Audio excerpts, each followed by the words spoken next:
Alrighty. Let's see how we're doing. Are we live?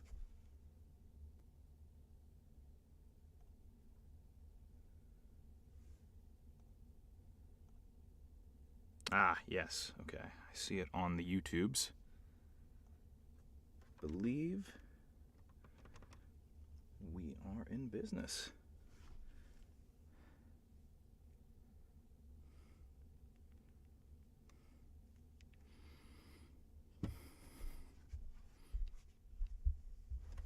All right.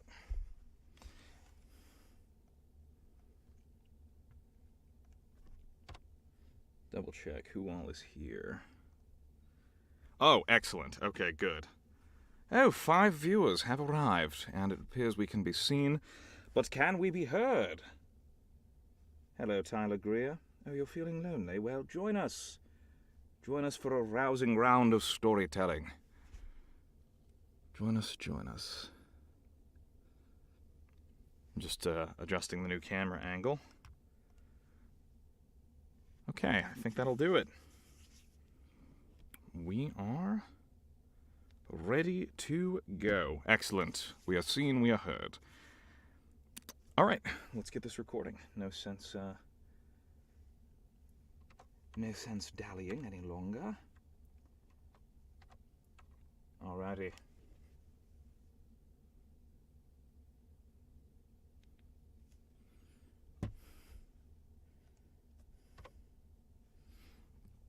Oh, right.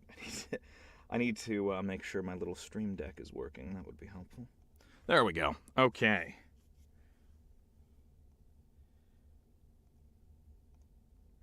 Now, it begins. Welcome to Cold Read Part 5 for all those watching either after the live broadcast or during. And thank you for joining me today for this special Sound Booth Theater presentation. Okay, the webcam looks good, and we are off. Let's do it. No, you're not going to record? What? What are you doing? It would help if my software did. Oh. Right. That's because I have it set to do that. Okay.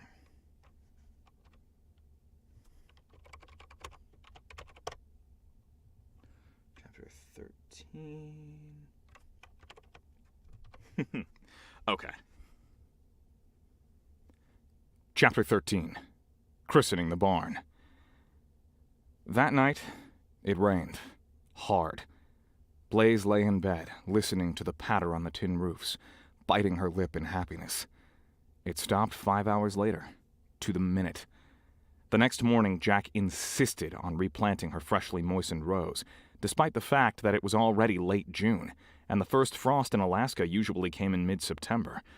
They reworked the center of the garden to accommodate Thunderbird's peas, then spent the day replanting everything that had withered and died. Blaze was actually starting to pick up a bit of Jack's enthusiasm by dinner time, for which they shared a ham and turkey sandwich on the back porch. Well, Blaze had a sandwich. The Werverine fried for himself an entire tray of eggs and a common... I am inserting words where words aren't.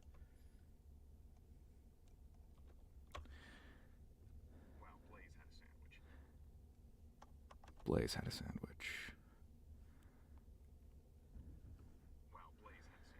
The Werverine fried for himself an entire tray of eggs and a commandeered entire loaf of bread, commandeered an entire loaf of bread.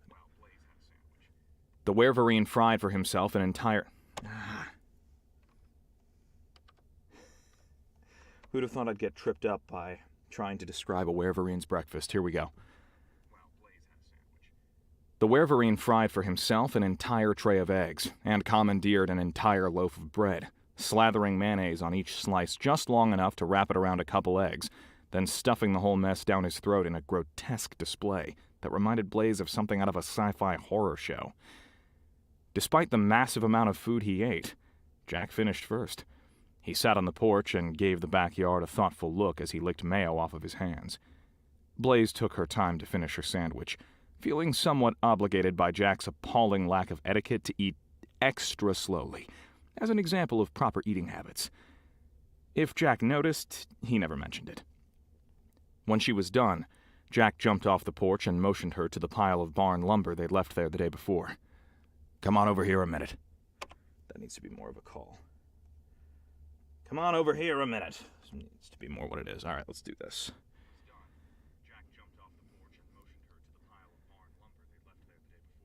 "Come on over here a minute," he called to her. He spread out a sheet of notepaper already covered with building designs over the top layer of boards, then pulled a pencil from behind his ear. "Okay, so you want something with 2 levels, right? Pigs and goats down below, feeding rabbits upstairs, nesting boxes, stalls, cages, feed storage, water pipes, staircase, gangplank, something to catch the rabbit's pee so it don't fall through the floor." He started drawing up plans for a 2-story barn that, off the cuff, was more functional and well thought out than anything Blaze could have come up with given a week of planning and research. Watching him methodically hash out the little details, Blaze once again felt more than a bit insecure. Then she realized that throughout it all,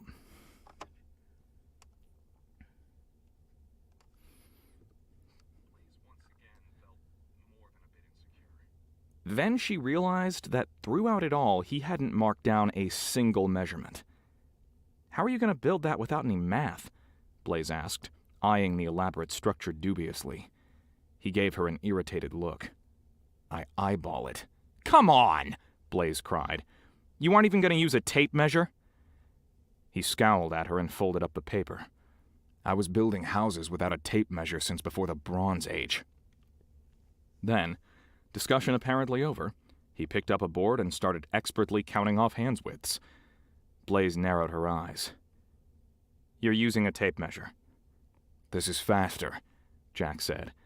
He stopped near the end of the board and marked it off with a pencil. "You want to learn your numbers or not?" Blaze demanded. Jack, who had already started on another board... I slurred that a bit. Jack, who had already started on another board, hesitated, then frowned up at her. "Stay there," Blaze said. She turned on heel and went into the shop, pulling down the one tool that Jack hadn't used since he got there. She took it out to the pile of lumber, set it down, and held out her hand. "Give me that paper a second." Jack gave the tape measure the same look he would have given a coiled snake, but he handed her the pen and paper anyway. "Okay," Blaze said. "How big are you making this thing?" Jack said. 40 feet by 80. "How'd you plan on doing that?" Blaze demanded. "How much do you know about math?" "I can count to 1,000, Jack said. He was flushing now, looking hard at the wood grain of the lumber beneath his face.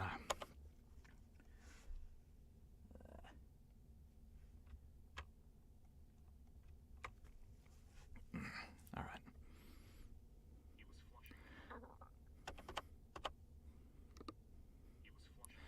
Looking hard at the wood grain of the lumber beneath his face, he lifted a hand to one of the boards, and Blaze saw a talon slide from his fingertip, sinking into the wood. Blaze rapped his knuckles with the pencil. "Stop it!" Jack raised a lip and snarled, but he pulled his hand away. "Okay," Blaze said. "So you know your numbers. What's this one?" She wrote down 482. She wrote 482 down on the sheet. What's this one? She wrote 482 down on the sheet. Jack looked at it for several moments before he muttered, 284. 482, Blaze said. "Well, shit!" Jack snapped. "The Romans switched stuff around on me too, and the Japanese and the Chinese and the Germans and the Egyptians. Everybody had a different system, and just when I thought I'd started to pick it up, I had to pack up and run and start over someplace new, so give me a damn break, okay?" He was panting, his face crimson, and he looked for all the world like he wanted to bolt. "Okay," Blaze said softly. "Easy." She laid a palm on his forearm. As he frowned down at the touch, she prodded. "So you ever had anyone try to actually teach you before?" He snorted bitterly. "Only about 100 times. Blaze's breath caught as she realized what was going on. "I think I just figured out what your problem is." Jack bristled, and she saw fur sprout against his back. "My problem, huh?" He yanked his arm out from under her grip and went back to counting out his hand widths on the board. But Blaze was sure of it now. "You had too many different teachers and not enough time in one place to learn any one system, so they're all jumbled up in your head and making it even harder for you." He hesitated, his broad back still turned toward her. Blaze then began to tell him everything she knew about basic math, starting from the very building blocks and working her way up. Slowly, Jack turned back to face her, biting his lip. She thought she saw tears in his eyes, but she pretended not to notice. "Okay," she said, finally returning to the drawing he had made. 40 feet, she marked it, by 80, another mark. "You can read those?" "Yeah." I choked on my own words.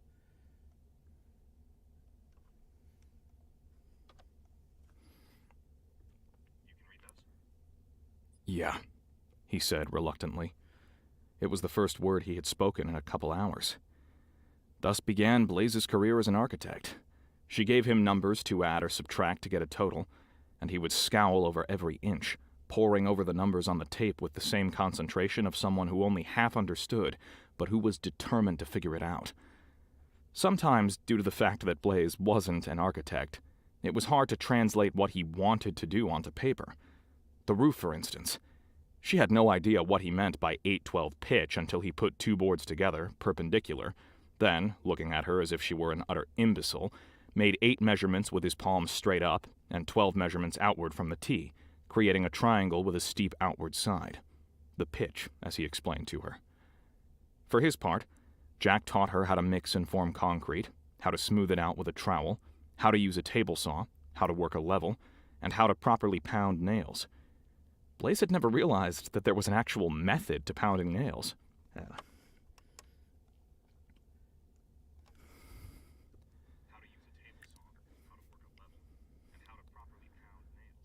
Blaze had never realized that there was an actual method to pounding nails, and was amazed to watch him set and drive nails with 2 rapid blows, then flabbergasted when he showed her to do it herself. It took almost 2 weeks, during which Blaze had to order another beaver load of groceries, mostly meat and eggs, but by the time the barn was finished and the two of them were standing outside admiring— I don't like the way I said that. But by the time the barn was finished, and the two of them were standing outside admiring their handiwork, Blaze was feeling much more confident about her usefulness in the woods. And Jack wasn't acting like an asshole anymore. In fact, more than once throughout the construction process, Blaze had caught him staring at her, mouth agape, and the Yeti and Clydesdale comments had all but faded from his vocabulary. "Well, how's it look?" Jack asked, leaning back against the four-wheeler, shirt off, covered in a day's sweat, root beer in his hand as he surveyed the I'm slurring words left and right today. Let's see what's happening here. A root beer in his hand as he surveyed the 2-story barn. "Think your goats will like it?" Seeing it there, completed, Blaze felt a welling of joy that she had to share. She leaned over, put both huge hands on either side of his head, and kissed him right on the lips. "It's perfect," she said, beaming. "Thank you." Jack went crimson and immediately found his feet very fascinating. He scuffed them in the dirt. "Yeah, well, thank you too." Scuff, scuff. "Was nice to, learn something new." Even then, the neon green tape measure stood out proudly against his hip, taking a spot beside his hammer on his tool belt. When he looked up at her, his green eyes were filled with gratitude. Looking at him, Blaze's breath caught. The sun, coming in at a slant just above the horizon, was painting his body in the golden light of late evening. Shirt off, still sweating from climbing around on the roof, he was beautiful. Blaze had to clear her throat and look away, lest he catch her staring. "So, I guess fencing is next? Might be a good idea, Jack agreed, pushing off of the four-wheeler. Tomorrow, though. He stretched and yawned, and Blaze watched in awestruck appreciation as his big shoulders worked. Too tired to keep my eyes open. This time, he did catch her staring. He grinned and flexed with one arm downward and one arm bent upward, giving her an excellent view of the musculature of his back. Blaze's heart began to pound, and, face flushing, quickly found something else to do.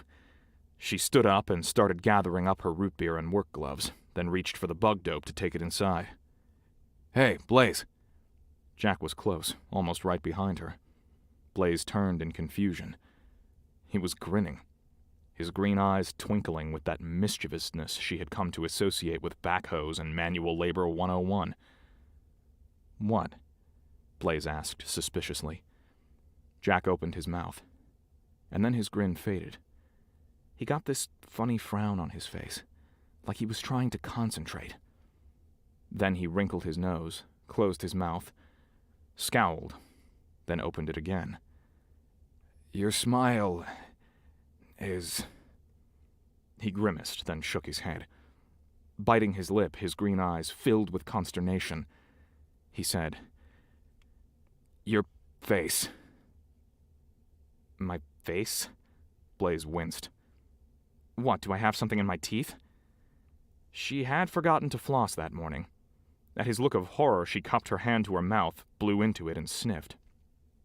No, it didn't smell like something was rotting in there. Jack flushed red and scratched at the back of his neck, then licked his lips and got that funky, constipated look again. Your hair. Tall. My hair? Blaze glanced down at it. Yeah, she supposed some of it had fallen out of the braid while throwing up the rafters, and she probably looked like a sweaty orangutan. She sighed. Okay, so what is it? I'm a gangly-ass yeti who needs a shower and a haircut, my buck teeth are blocking your sun? What? He just stared at her. I'm not that much of a dick. Blaze just laughed. Shaking her head, she chuckled and said, I'm gonna go get that shower before I try really hard to figure out which part of me you were insulting this time. She started to turn. Jack stepped closer suddenly until their bodies were touching, and grabbed her wrist, tugging her back abruptly. Truth is, he said, hesitantly, his eyes searching hers. Truth is?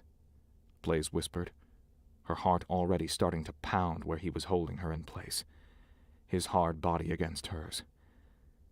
Lord, he was strong. It was all she could do to not go all mushy inside at the way he held her there with all the power of a grizzly, yet those iron-crushing fingers, having all the gentleness of a teddy bear. He's insulting you, a part of her reminded. Just save that thought, sister. Jack's green eyes must have found whatever they had been searching for, because a slow grin spread over his face as he looked up at her. Truth is, I kinda got a thing for yetis. And he reached up with a powerful arm and pulled her head down into a kiss. Heart hammering like a machine gun, Blaze dropped the items from her hands and returned his embrace, leaning into him, melting under the strength of his kiss. He wrapped a big arm around her waist as the other reached up, and his fingers dug into her hair, holding her firmly in place. Blaze shuddered at the feel of something so completely male, so utterly close. This was not a geeky role-playing college nerd. This was something entirely different. And he was making that clear to her with every heart-pounding second. Oh my God, Blaze gasped when he released her to breathe. Her head was swimming, and she had to slump to the four-wheeler seat to keep from falling on her ass. Jack was grinning at her as he reached down for something hidden behind the four-wheeler's front tire. So, wanna christen the barn? Blaze was on her feet and dragging him stumbling across the yard before he'd finished his sentence. Inside the barn, she shoved him against a wall and started ripping his clothes off, and Jack grunted and grabbed her hand, stopping her. Blaze stared down at him blankly. Jack held up a bottle of wine between them like a holy symbol. "Christen it," he said, shaking the bottle. It was a brand she didn't recognize, which, considering her wine snob of a father, probably meant it was very expensive indeed. When she just stared at him, Jack offered, You know, drink a toast, say a few words, splash a little over the sides for good luck. He was shying away from her uncomfortably, and was looking at her like she'd just tried to shove her hand down his pants. Which she had. Blaze couldn't have been more horrified if she had somehow had all of her clothes disintegrate in the middle of the Walmart electronics department. She quickly stumbled backwards, her face on fire, unable to understand how she had just made such an utterly incomprehensibly stupid blunder. There was a long, awkward silence between the two of them before Jack glanced down at his bottle of wine, then at her, bit his lip, then said, We should probably save it for when we get the greenhouse built, huh? Blaze was struggling against tears. "I am not going to let him see me cry over this," she told herself. But, unfortunately, he was standing between her and the door. "Probably best," she managed. It came out as a whisper. "I think I need to go finish out those rabbit hutches upstairs."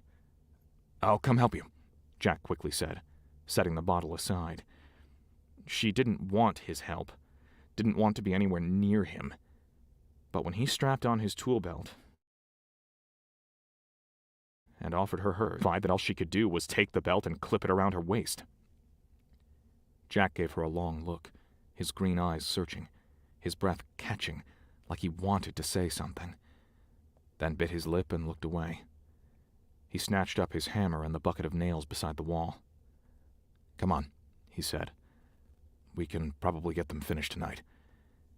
He started thundering up the stairs, his huge weight making the barn rattle, giving Blaze little way to save face except to follow. How could I have read him so wrong? Blaze thought in despair. Blaze was still thinking about that several hours later when she and Jack put the finishing touches on the rack of hutches. He had avoided her all night, even going so far as to work on the cages opposite her, to stay out of her way. And had Blaze not already committed herself to helping him, and spent the last 2 weeks falling into a routine of working with him, she would have gone back to her room to try and piece together what had just happened.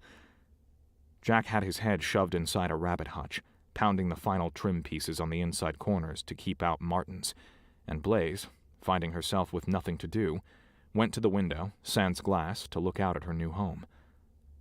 A man was creeping across the yard, towards the back door. "Jack," she whispered, her heart suddenly a wildfire in her chest. "There's someone out there." Jack was pounding away inside the box, unable to hear her through his hammering on the plywood. Out in the yard, the man hesitated, sniffing at the still night breeze. He glanced around him, warily, every step very carefully placed, paying special attention to the entrance to the barn. He was extremely short, only about 4 feet tall, and his long black hair was elaborately crafted into a hanging network of braids, all pulled back from his eyes with a single hoop of metal, all tumbling almost to the ground at his heels. He wore a long, silvery cloak that seemed to alternately shine and fade in the moonlight. The man hesitated at the discarded life jacket that Jack had slung over the burn barrel for the next garbage burn, picked it up, turned it inside out, examined it, then slowly lowered it back to the ground. He glanced again at the barn, warily. Then he was slinking forward again, low and quiet, moving towards the steps of the back porch. On his hip, he carried what looked like an extremely sharp, translucent, flat-bladed rapier, but it glowed silver in the dusky light. "Jack!" Blaze hissed. The man in her yard twisted suddenly and looked straight at her. His eyes widened, and he vanished. "Jack!" Blaze screamed, backing away from the window. "There's someone in the yard!" Jack was out of the nest box and in werewolverine form in an instant, snapping the plastic clip of his tool belt as his body expanded, dropping it to the floor. He glanced at her, then at the window, then leapt over the edge of the loft, not even bothering with the stairs. Leaving her alone again, Blaze... That was a bit of run, I'd say.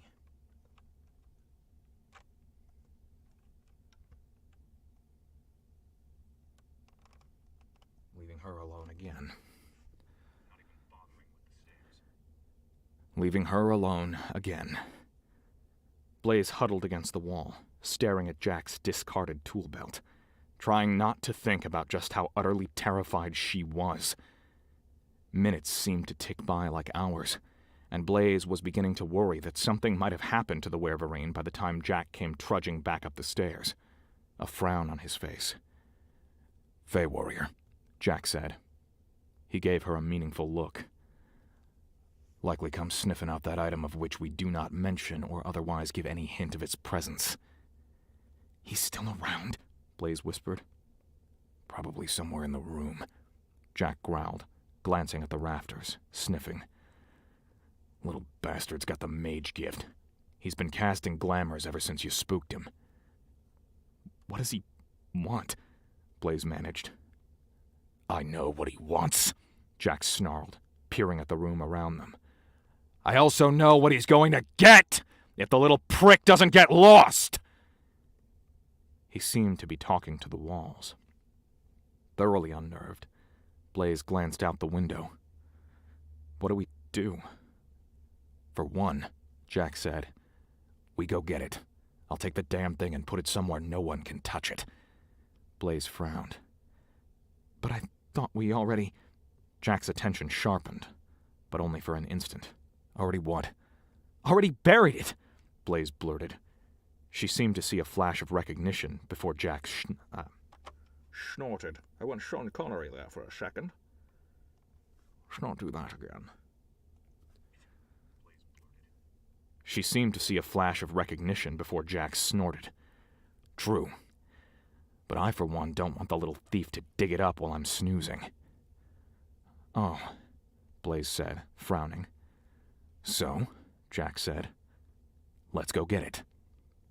He gestured at the stairs down. Blaze hesitated. "But I thought you said..." Jack sighed. "The jig's up. We might as well go grab it and hang on to it until he gets bored and wanders off. Now hurry up!" Blaze moved to the stairs, but frowned at Jack as she passed. "But you said it would help my garden grow." Jack's attention snapped to her. "He did he?" Confused, Blaze said, "Didn't you?" Jack shrugged. "Maybe, maybe not. All depends on the weather." Something wasn't right about the man, and in that moment Blaze realized it. "He's wearing his tool belt," she thought. Ice fire ran in cold waves through her veins as her eyes caught on the object on the floor, identical to the one now on Jack's hip. "So," Jack said, urging her forward, "we need to hurry up and get a shovel before the little shit realizes what we're up to." Blaze's heart was thundering. Now that she was thinking about it, she had spent the last 2 weeks feeling the barn shake with Jack's every footstep. But whatever this was, had barely even disturbed the planks. "Okay," Blaze said, heading toward the ground floor, her back on fire as she could barely even feel the creature's steps behind her. Then, at the base of the stairs, she spun, slammed a fist into the creature's Slammed a fist into the creature's groin. Slammed a fist into the creature's groin, and bolted for the yard. "Jack!" she screamed. "Jack!" She heard something light tumble the rest of the way down the stairs, and saw Jack's image flicker in and out on the concrete pad, replaced with the picture of the man that had been sneaking towards the back porch. "Oh my God," she thought, as the creature groaned and sat up, glaring at her. "Jack!" She went to the four-wheeler, grabbed the sword that Jack had leaned there, yanked it free. The man, she thought it was a man, stood up, snarling. He shoved a stocky finger at her, his brown eyes glinting with Athabascan fury. He looked for all the world like an Alaskan native man who had somehow failed to have a growth spurt, and had somehow developed slight points to his ears, chin, and teeth. "Put it down, and get a shovel. Now." "Jack!" Blaze screamed, keeping the sword between them. "He's halfway to the cook inlet by now," the creature sneered. "I led him on a merry chase to nowhere. And while the fool is still figuring that out, you are going to get me his artifact and hand it over." "His artifact?" Blaze said, frowning. "If you don't," the tiny man growled, pulling the slender, glowing sword. "I've got no qualms running a mortal through, if she's bearing a blade." Blaze looked down at the weapon in her hands, then back at the tiny native man. She had absolutely no idea how to wield a blade, and she guessed by the way he swished his back and forth in an effortless motion. He did. She turned the blade upside down and rammed its tip into the earth. Lifting her hands, she stepped away from the sword. The man strode forward and yanked Jack's weapon out of the soil, peering at it. "That's Void Titan," he said, sounding surprised. He hefted it. "This'll fetch a pretty penny at the market." "That's not yours," Blaze said, sick to her stomach that she had handed over Jack's blade. "You put it down," the man said, looking up at her. "You obviously didn't want it anymore." He hefted it again, appreciatively, then carefully wrapped it in the cloak he had been wearing and tucked it under his belt. Then he nodded at her. "Go get a shovel and dig me up this artifact he's so proud of. I can feel it nearby." Blaze didn't move. She bit her lip, wondering where Jack was. The man narrowed his eyes and stepped forward, his glowing, translucent, razor-thin blade lifting to meet her stomach. "I will gut you, human." Blaze felt the way the blade seemed to melt her shirt away from its glass-fine edge, and a rush of terror felt like coals being pushed through her veins. "Now!" the man shouted. His blade flickered, and suddenly, Blaze was bleeding down her front. She stumbled backwards and fell to her ass in the yard, blood oozing from a gash in the abdomen, searing the... gash in her abdomen.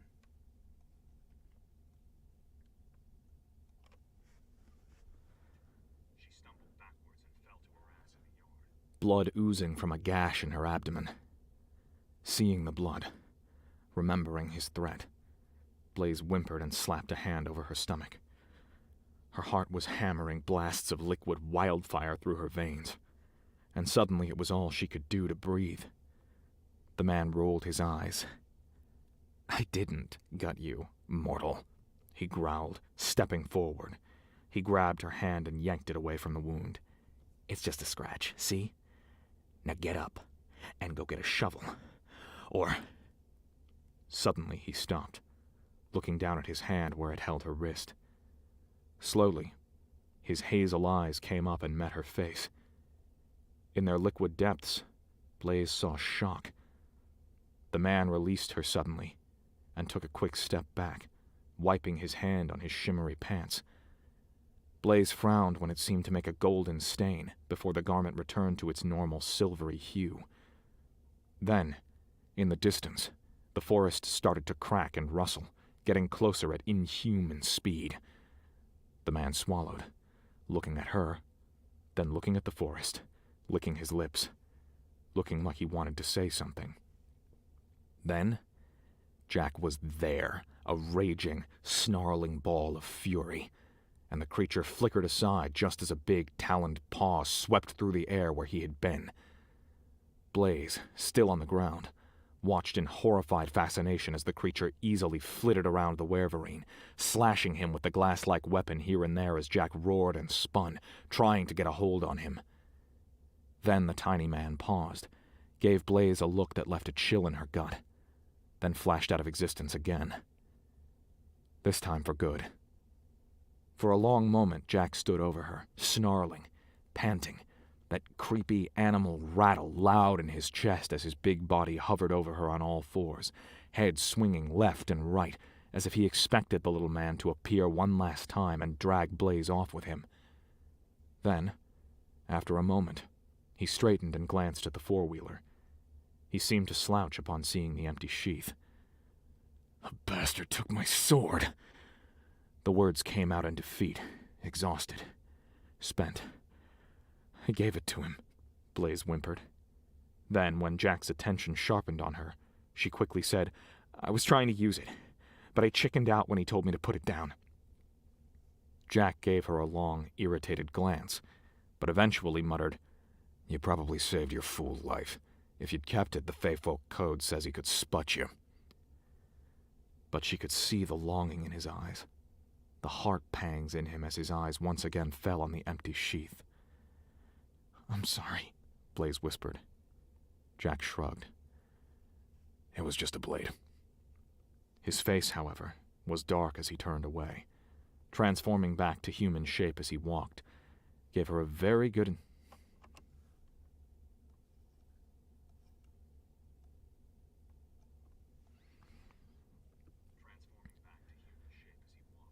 He gave her a very good inspection of his naked backside as he went into the barn to retrieve the wine bottle. A few minutes later, much longer than necessary, Jack returned, his lips tight as he went to the four-wheeler. I'm sorry, Blaze said again, biting her lip. Jack stopped beside the machine to pick up his gloves, hat, and empty soda can. He came here looking for something else, he muttered. She thought he was trying to make her feel better until he said, Probably wouldn't even have noticed it was there if you hadn't picked it up. Blaze glanced away, ashamed. I need to teach you the rules, Jack sighed, leaning forward on the machine, hanging his head. A Fae can't take something from someone that they made themselves. He turned to look at her tiredly. The moment that item is given away as a gift, though, they consider it fair game. You picking up the sword probably translated in his small, twisted brain to that I had given you leave to use it, which made it a gift, which made it his. You could ask for it back, Blaze said softly. Tell him what happened. And have a Fae admit a mistake. Jack gave a disgusted snort. They'd rather pluck off their own damn wings. He yanked his gloves off of the seat and, scowling at her, said, Let's get back inside. The bugs are pissing me off. Then, without another word, he strode back towards the lodge, yanked the door open, then slammed it behind him, leaving Blaze to get up on her own. Asshole, Blaze thought, getting to her feet. Then she saw the sword's empty sheath, still lying against the four-wheeler front tire, and felt another wash of guilt. It had been a treasure of his, something he'd bled for, something he'd created with his own hands. And she lost it for him. Swallowing, she followed him back to the lodge. When she stepped inside, Jack was already in his room, the door shut. Jack, she said, tapping lightly on his door. Not right now, sugar, Jack growled. Just go to sleep. I'll see you in the morning. I'm sorry about your sword, Blaze said softly. She got no response. Feeling like shit, Blaze went to her room and closed the door. She picked up her journal, tried to describe what had happened that day, then tossed it aside in disgust. What had possessed her to try to tear off Jack's clothes, or pick up the sword? She'd never been trained in swordsmanship, and she should have known that this wasn't a Ren fair, and anybody swinging a sword out here would be trained. Suddenly, all the confidence that 2 weeks of learning construction had instilled in her seemed to vanish with that simple thought. As much as she learned how to...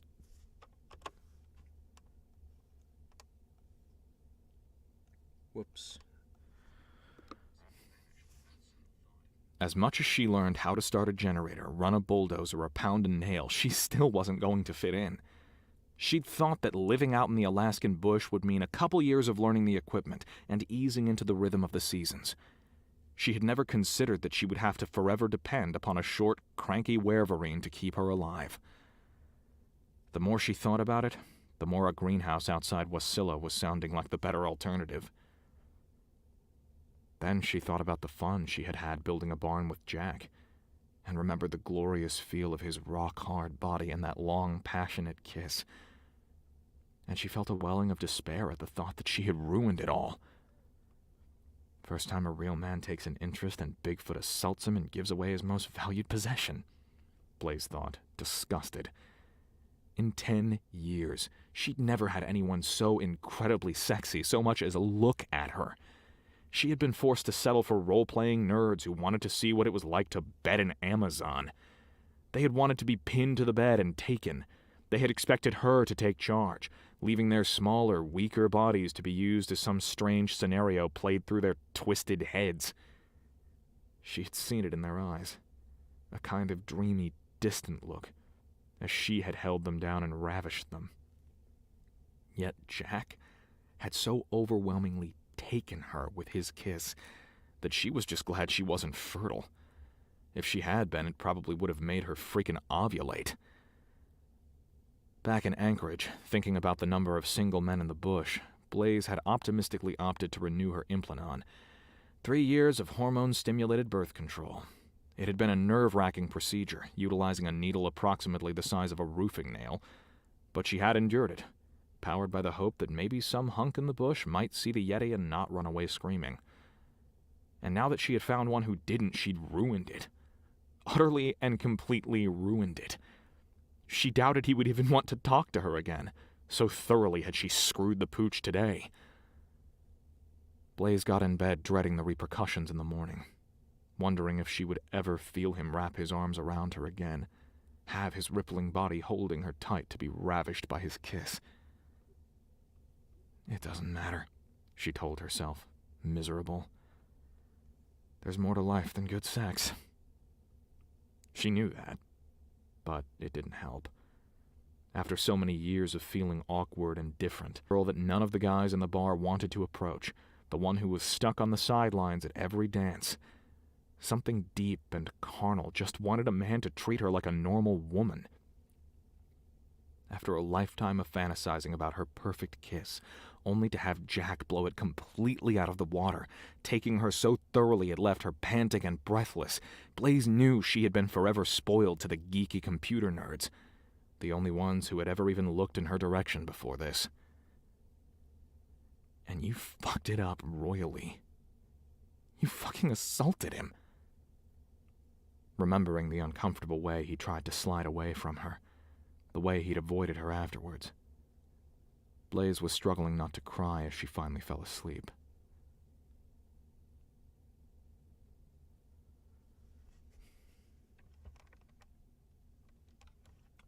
Poor Blaze.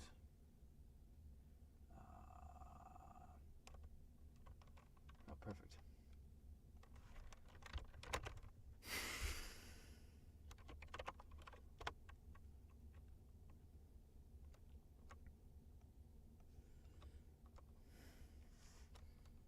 Beautiful. All right.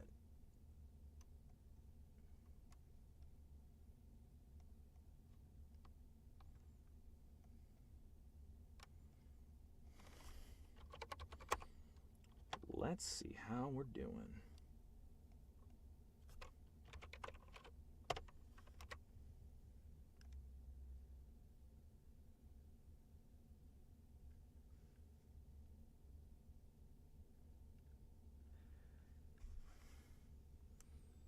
Hello, Facebook user. Chapter done already, yeah.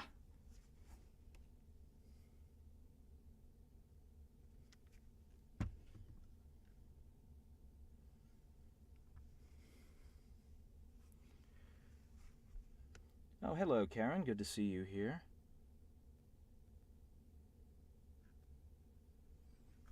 All right. I love the name of this chapter already. Let's get some water. Let's get this going.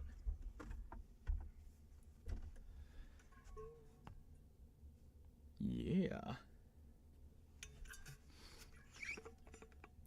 What is with the focus on this thing?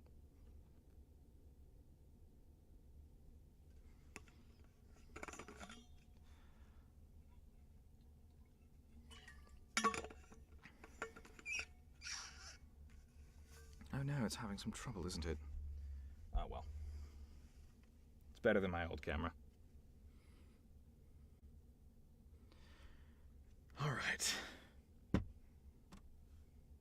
Ready for another one?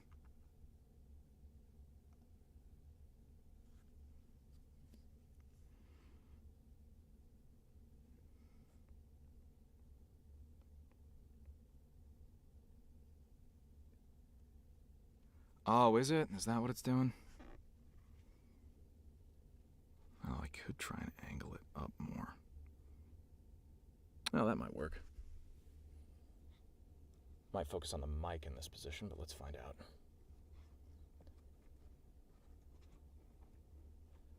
Let me see how this looks. Okay. No! Stay there, you little bastard. No, it doesn't want to. Well. Once again, the most glamorous part of any voice actor's job. Nope, stay. Stay. Stay.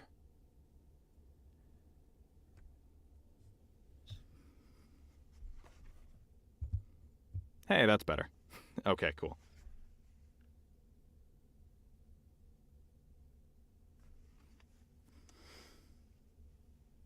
Dough? What did I do? All right. Oh, thank you. Thank you, yeah. Decided to let it grow out a little bit this time. I normally keep it a touch shorter, but, let's see what we can do here. Come on, camera. There you go. Just, you stay right there.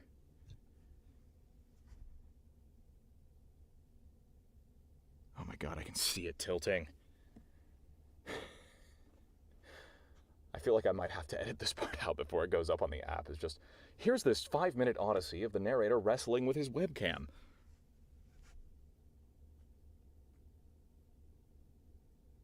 Okay. So this is like an ultra collector's edition, because you only get to see me fight with my webcam if you watch it on YouTube.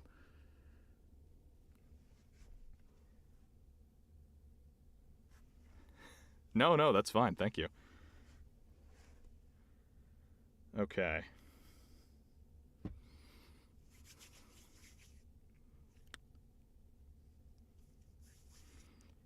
Here we go.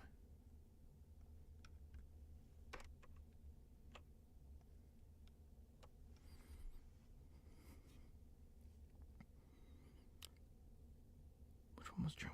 Hold on. Joanne shows up. I need to remember which one she is. Which one are you, Joanne? I've got my notes here.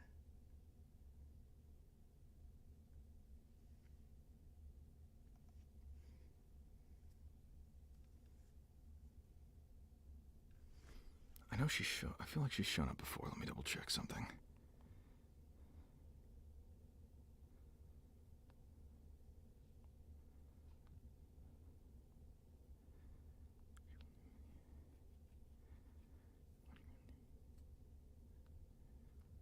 Oh, okay.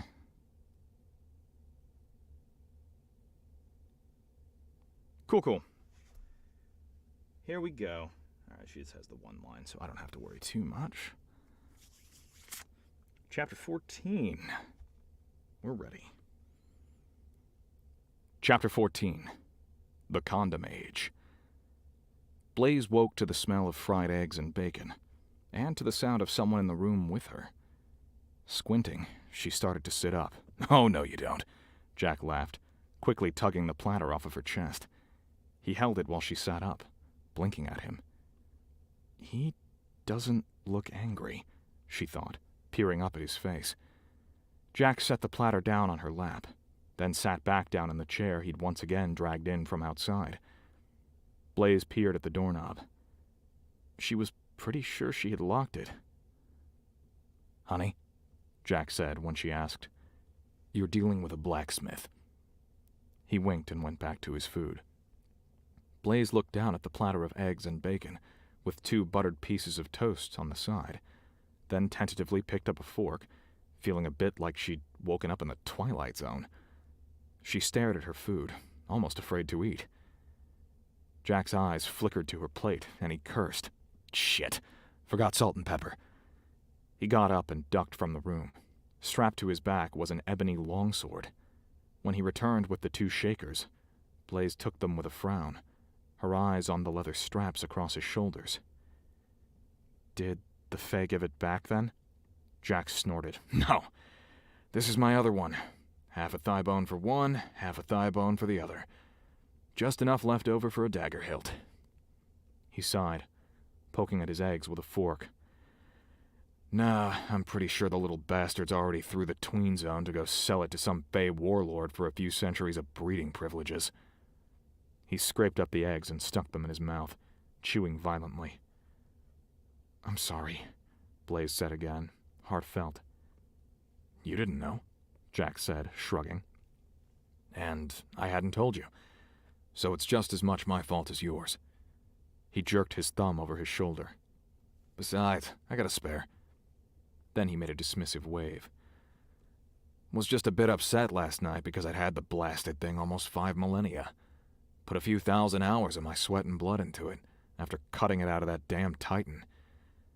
Saved my life more than once in the years after. He shrugged and went back to piling eggs into his mouth. No biggie. Around a mouthful, he said, It was bound to happen, sooner or later, especially with me doing something as stupid that way. Blaze stared at him, confused by this new and understanding Jack. You mean you're not pissed? Jack gave her an annoyed look. I said it was fine. I'll just twist the little bastard's head off later next time he comes snooping. He gestured at her platter with his fork. You gonna eat your eggs? Reluctantly, Blaze turned to her meal, though she began to get uncomfortable when he just sat there, watching her every bite. Eventually, after enduring his scrutiny for almost 10 minutes, she looked up in irritation. What? Jack made a nervous laugh and rubbed the back of his neck. Well, he swallowed. Oh. I punched my microphone.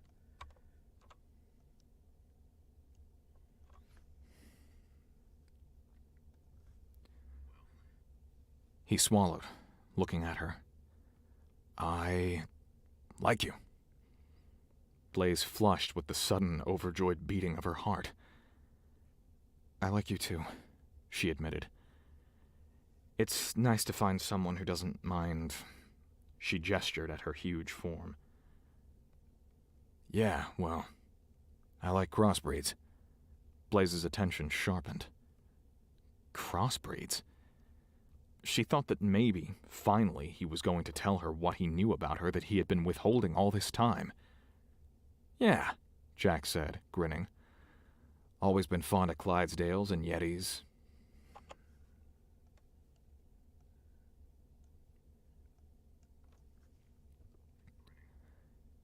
Always been fond of Clydesdales, and Yetis add a bit of hardiness to the mix. They live in the Himalayas, you know. Blaze stared at him, caught between wanting to kiss him and throw her platter at him in disgust. So, yeah, Jack continued. I like you. He swallowed, looking around, looking pained.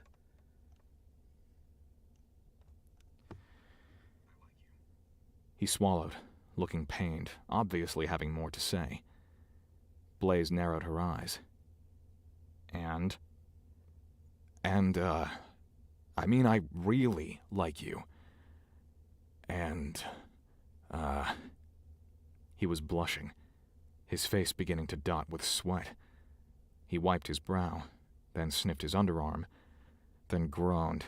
Thor's balls. I'm no good at this. No good at what? Blaze demanded.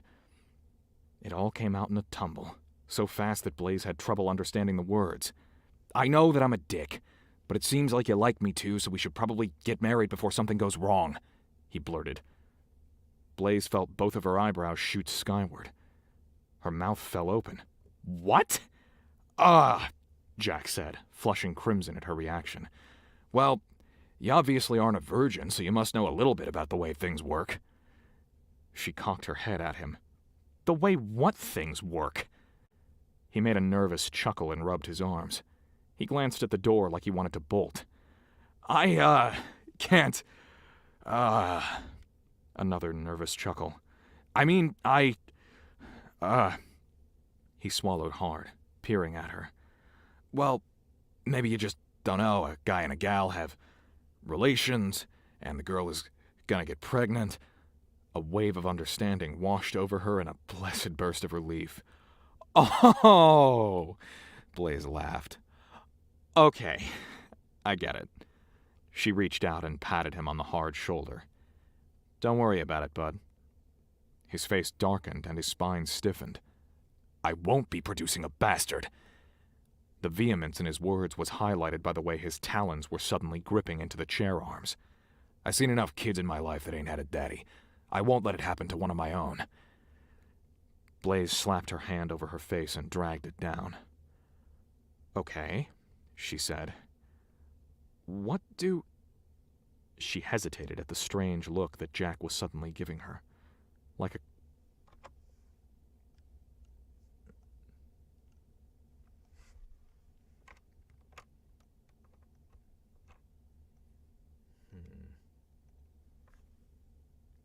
It went diagonal. I was like, I knew I saw it shifting.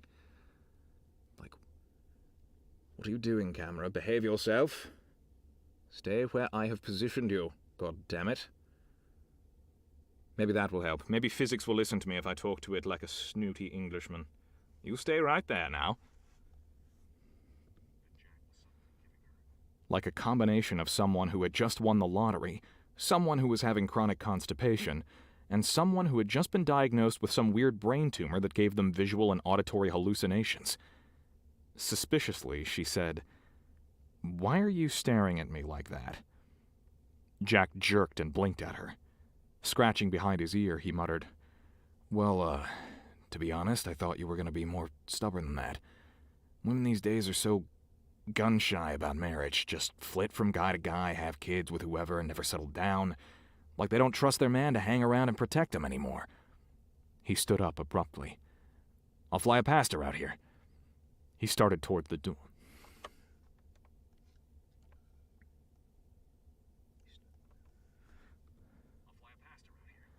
He started towards the door, looking as if he were going to do just that. Sit down! Blaze snapped, louder than she had meant to. Jack froze, mid-turn. He slowly sank back into his chair, eyeing her as if she had suddenly grown 9-inch fangs.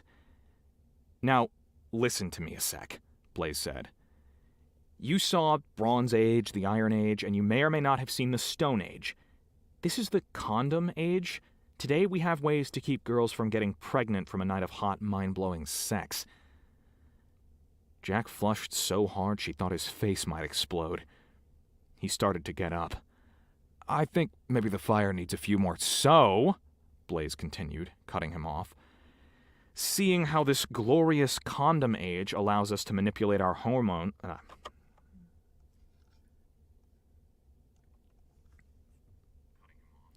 Seeing how this glorious condom age allows us to manipulate our hormones in the name of fucking like bunnies, I went in and got this stuck in my arm. She pointed to the scar where the 10-gauge needle had pierced the skin of her bicep and held it out for him to see. Jack leaned over and sniffed it. Frowning, he looked up at her. What's it do? Magical things, Blaze said, dropping her arm back to her side. 3 years of unprotected sex, kids free. Jack's eyes widened at the scar. They can do that? She grinned at him. Want to find out? But he looked thoroughly unnerved. Jack flushed again, appearing acutely uncomfortable. I don't know. I'm pretty potent. My moon magic might overwhelm it, and then the seed would take hold. Can't overwhelm it if it can't stick to the sides of the uterus, Blaze said, getting out of bed. Can you pass me a shirt? Jack, who was staring at her, twitched, then hurriedly snatched up a shirt and tossed it to her. Then he blurted, Gotta go check the fire, and bolted. Blaze stared after him, stunned and more than a little irritated by this new development. They had the fencing up by evening 4 days later, which was a good thing because Jack had just about polished off the rest of the eggs, meat, dairy, and anything else remotely resembling protein that Blaze had had shipped out on the last grocery run. Since Jack had frustratingly kept Blaze phoneless, still not trusting her to hit the rag and do something stupid, they went to his house and Jack.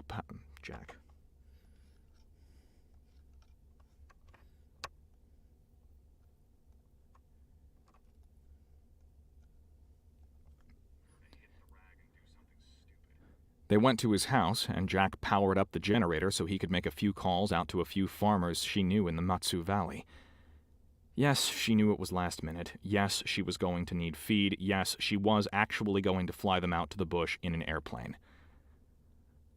"Okay," Blaze said, putting down the phone. "Hope you like goat milk." "Was raised on the stuff," Jack said. Blaze peered at him, trying to determine if he was joking. He was leaning back, picking his teeth with a distracted air.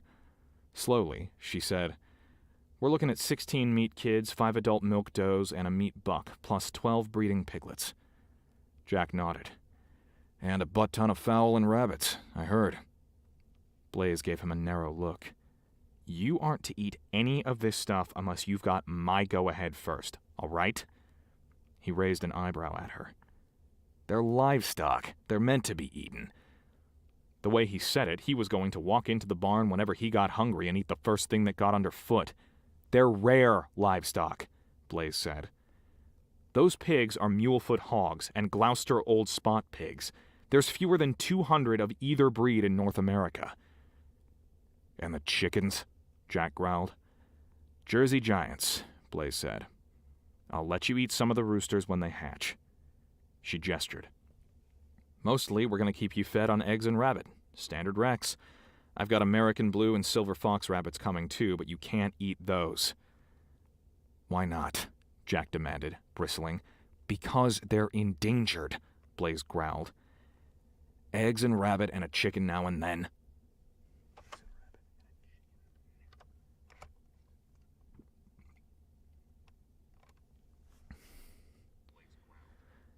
"Eggs and rabbit and a chicken now and then," Jack growled back.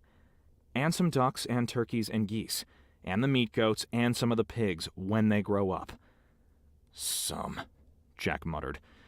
Blaze looked him up and down, then tried to calculate how much he ate. "That's not going to be enough, is it?" "I've been starving myself this last month," Jack growled. "I need real meat and lots of it. I've been losing muscle with how little I've been eating lately." Blaze looked him in the eyes, thought about the massive plates of eggs he'd wolfed down, saw he was serious, and went back to the phone to call a few more friends. Her feed bill was going to be astronomical, but then there were discounts for buying in bulk. Thus, the next morning, when Bruce Rogers de Havilland Beaver brought in the first load of yaks and unloaded them, muling on the damn it, I don't like the way I said that. That was the wrong emphasis. Thus, the next morning, when Bruce Rogers de Havilland Beaver brought in the first load of yaks and unloaded them, muling on the shore, the whole neighborhood turned out to stare. "What you gonna do with yaks?" Joanne Klein, the neighbor from the little shack on the mouth of Ebony Creek, asked. Somehow news of their plan had spread, and 7 neighbors had met them on the beach that morning, asking about their new farm. "Eat them," Jack said, gathering up the yak calves' leads and hauling the entire 8-calf herd through the crowd, up the path toward the lodge. Blaze, unable to handle the stares she was getting from the other residents of the area, followed him up the hill. By the 3rd beaver trip, this time dropping off the piglets, rabbits, and bags of food, Blaze was getting not-so-polite chuckles and smirks behind hands. By the 6th, this time filled to the brim with kid goats, some of the neighbors were laughing outright. Jack ever so politely told them to fuck off. It took 7 trips total, and about $30,000 in plain food and animal costs. But when the day was over, and Blaze was sitting in her yard, watching her 10 dozen chicks peck at the ground while the goats, pigs, and yaks explored the boundaries of the fence, she had her farm. The thought gave her a warm glow, and sitting beside Jack, feeling his strength beside her, she wondered how life could have gotten that good. Jack roasted goat for dinner. Despite her protestations, Jack said that seeing how her boar meat goats were the only decently edible thing she'd brought onto the property that wasn't an endangered breed, should he end up eating them all, she could just buy more. And then he promptly took a young buck out back, cut its throat, and skinned it, all with the practiced ease of someone who had done it many, many times in the past. Blaze then watched in shock as he ate half of the entire goat by himself in one sitting, probably close to 20 pounds of meat. The spectacle so gruesome she finally gave up eating just to stare. "You full?" she asked when he was finished.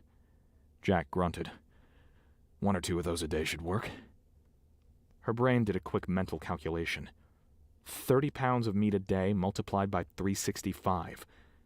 No wonder the moose population around here is taking a hit again. That needs to be secret.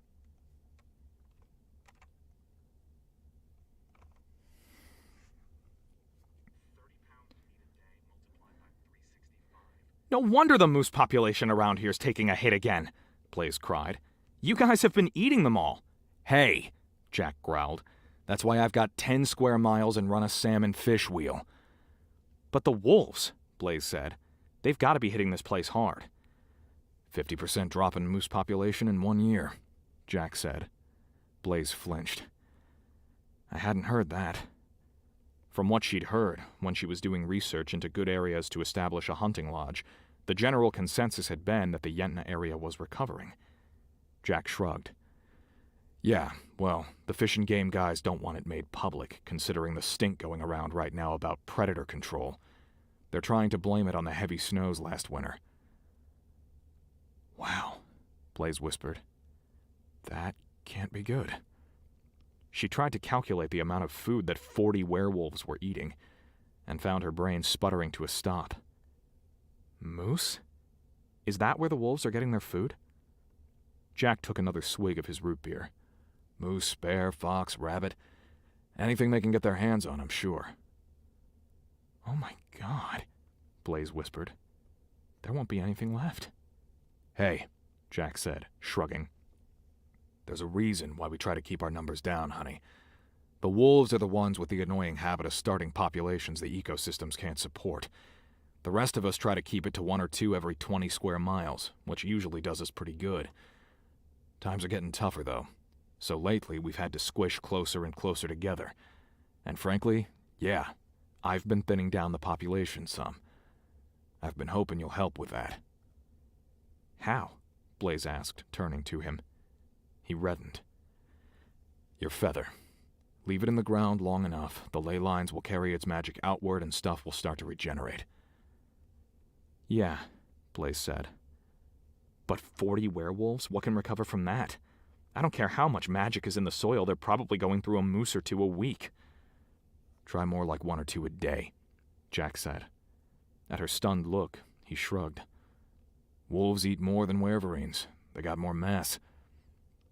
When she just stared at him, he shrugged. Way I see it, eventually the wolves are going to eat themselves out of a home, and they'll have to move to greener pastures and won't be my damned problem anymore. He finished his soda and crushed the can. Just gotta hang in there till they do. Blaze bit her lip. She was looking at her ability to attract and retain hunting clients this fall and next spring dwindling to nothing.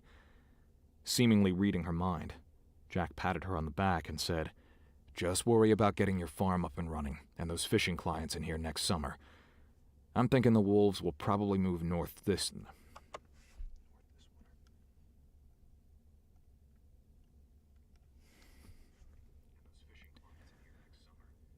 I'm thinking the wolves will probably move north this winter, probably go up the Yentna and challenge a dragon for its territory up in the Brooks Range. Amber's the kind to do something that stupid. And when she does, good riddance. Disturbed, Blaze looked out the window at the goats that were even then munching their way through the cranberry bushes. What will keep them from coming out here and eating everything we just flew out? Jack gave her an irritated look. I told you, I took care of it. Blaze squinted at him. Took care of it how? He gave her a long look. I have a dagger, he said finally. Oh yeah? Blaze said. That one of Titan Bone?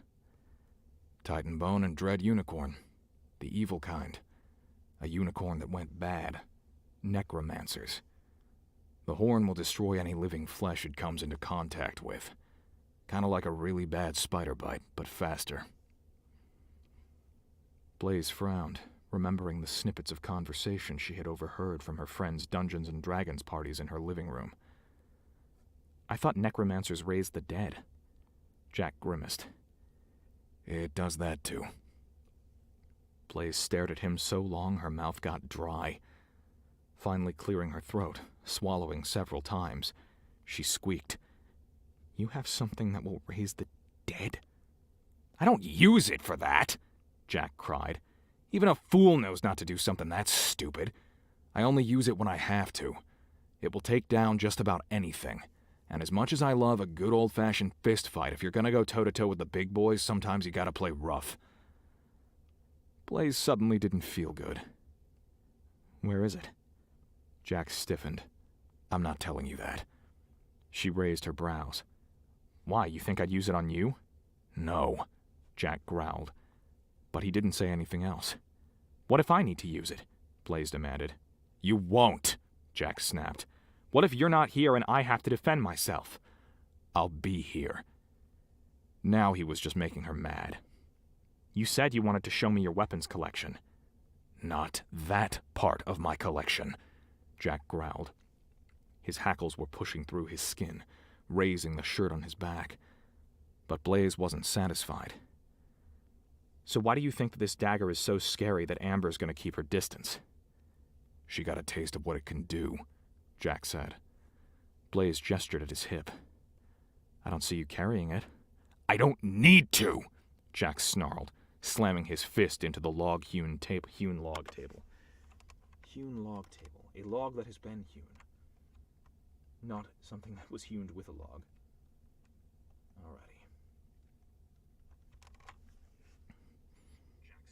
Slamming his fist into the hewn log table, making the massive thing jiggle precariously. Now drop it before you piss me off. Irritated, Blaze got up. I've got to go check the barn. You do that, Jack growled. I'll clean up my mess. He grabbed the uneaten half of the goat by the spine and turned toward the fridge. Blaze's mouth fell open when he opened the refrigerator door. You can't mean to put that... He stuffed the carcass into the center rack, still dripping juices, then slammed the door. Staring at the refrigerator, Blaze managed, I'm going outside. You already said as much, Jack said, dumping both plates of leftovers onto the table and tossing them into the sink. Then, grabbing a bowl from the central island beside the stove, he slid the load of bones and salad remains in a greasy smear across the table and dropped them into its basin. He shoved it at her. Put this out there. The chickens and the pigs will go apeshit. Eyes on the grease smear that was even then soaking into the wood, Blaze managed, Are you going to clean that up? I did clean it up, Jack retorted. He gestured at the bowl. See? Someday she would have to bring him up to date with 21st century food sanitation codes. If she started that argument right now, though, Blaze was pretty sure that the grease dribbling out of the fridge and down onto the floor would still be there in the morning, and she'd only have a new window for her troubles where Jack had hurled a half-eaten goat carcass through her wall. She could see it now. You don't want that in your fridge? Then fine, let's put it back outside. Blaze took the bowl down the stairs and deposited its contents in the pig trough that Jack had made. The piglets, it turned out, didn't really have the chewing capacity to work their way through the bones, but they nibbled the meat and gristle off of them and spread them around the yard. Sighing, Blaze started picking up the scattered bones, dropping them back into the bowl to be put into the compost heap later, when she saw motion in the trees over the fence. Motion in the trees. I swallowed the words in the...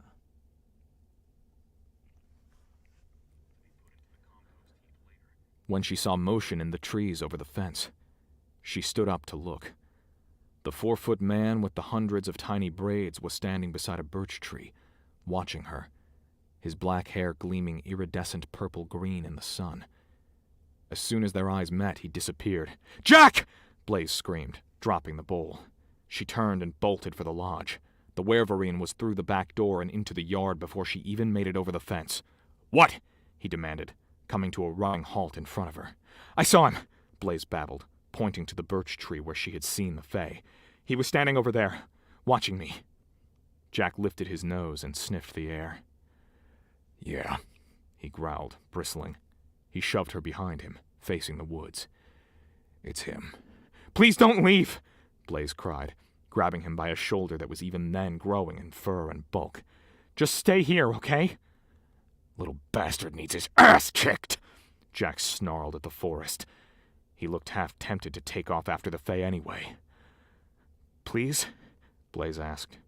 She hated the way it almost sounded as if she were pleading. Jack turned to look at her, a single eyebrow going up. "Well, I guess if you're gonna beg." He looked genuinely surprised. Blaze blushed against the shame of feeling so helpless without him. She looked away. "Hey, honey," Jack muttered, his face melting. "Come here." He grabbed her by the waist and pulled her into his arms, giving her the choice of falling against his perfectly muscled chest or having him snap her spine. She stumbled forward, her mother's nagging voice in the back of her mind lecturing her about independent women and how she should be kicking him in the gonads right now. But her relief of being held overwhelmed the impulse. She just swallowed and let herself feel the Wereverine's body around her, taking carnal comfort in the fact that he seemed perfectly willing to shred someone alive for getting too close. Her mother, she decided, had never been stranded in the Alaskan bush with only a crabby little Wereverine between her and a multitude of horrifying creatures who grew fangs and swiped at her with glowing silver swords. Jack seemed to sense her inner struggle. Looking up into her eyes, Jack said, "You're not a warrior, all right? There's no shame in that. World needs all types. Hell, I wouldn't want you to fight. Not when you've got me to take care of this sort of thing. I'm a warrior through and through. I'll fill that role for you. I've done it before.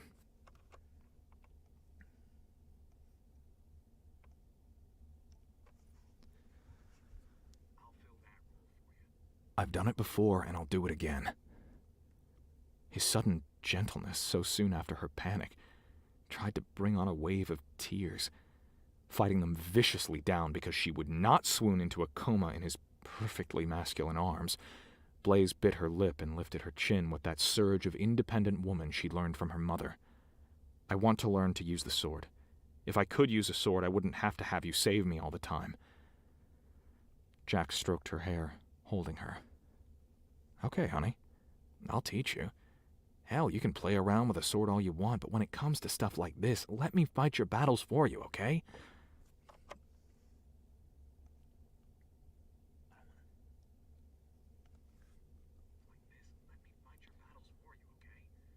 "I don't want to see you get hurt, and you aren't built to take the sort of punishment I am. I was born and bred for this stuff. I can hold my own against a Fae. Even the Lords if I've got the right equipment. You've got another purpose in life." Remembering his demand for marriage, Blaze pulled away and narrowed her eyes down at him. "What, like cooking food and raising babies?" "Yeah," Jack said. "Like cooking food and raising—" Then he frowned at her scowl. "What?" "So let me get this straight," Blaze said, her indignance rising. "You want me to play the part of the housewife, all barefoot and pregnant, while you do the macho thing and defend me from the big bad world, is that it?" "Oh, Zeus and Apollo," Jack moaned, rolling his eyes. "I just want to keep you safe." "So that I can pump out kids for you," Blaze accused. She jabbed a finger at her bicep. "Should I get this taken out then? Maybe start early, since I won't even be able to defend myself? Better reproduce as much as possible now, because who knows when my genetics are going to be completely wiped off the map, because I'm a helpless woman, whose only purpose in life is to make your babies." Jack made a disgusted sound and let go of her. "I said I'd teach you to use a sword, not have sex with you." Blaze's mouth fell open at how easily he said that. Fury bubbling up from within, she snarled, "And then you went on to say, 'I'm going to teach you to use the sword, Blaze, but don't ever try to use it when it really counts. Just go have fun with make-believe while I go fight your real battles for you.'" He glared at her. "I didn't say that." "Yes," Blaze said. "You did." Bristling, Jack turned and started walking back to the house. Over his shoulder, he said, I'll be inside when you come to your senses. I think I'll sleep in the barn, Blaze shouted back. You do that, Jack returned. Maybe your friend will come back, give you a chance to show him how macho you are. Jack stomped up the steps and slammed the door behind him, making the window panes rattle. Blaze glared at the back door until the sounds of animals in the yard once more brought her attention to the gate she had left open in her blind panic. She shooed the animals back inside, then shut it behind her and went to collect the bowl of bones. When she stood up, the tiny man was there again, watching her. Closer this time, squatting under a spruce. "Fuck off!" Blaze screamed, waving her arm in the general direction of the forest, scattering chickens and goats. Then, without waiting to see what he did, she turned her back on him and went to the gate. Jack was already on the porch, giving the woods a concerned look. He come back? Oh wait, I recorded that in the wrong track.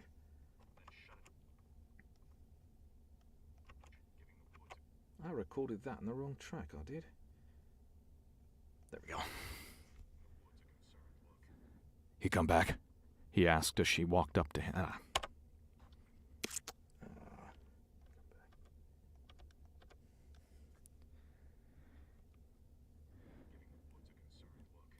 He come back? He asked as she walked up to him. Blaze brushed past him, set the bowl of bones inside the house, then started walking towards one of her four-wheelers. Where are you going?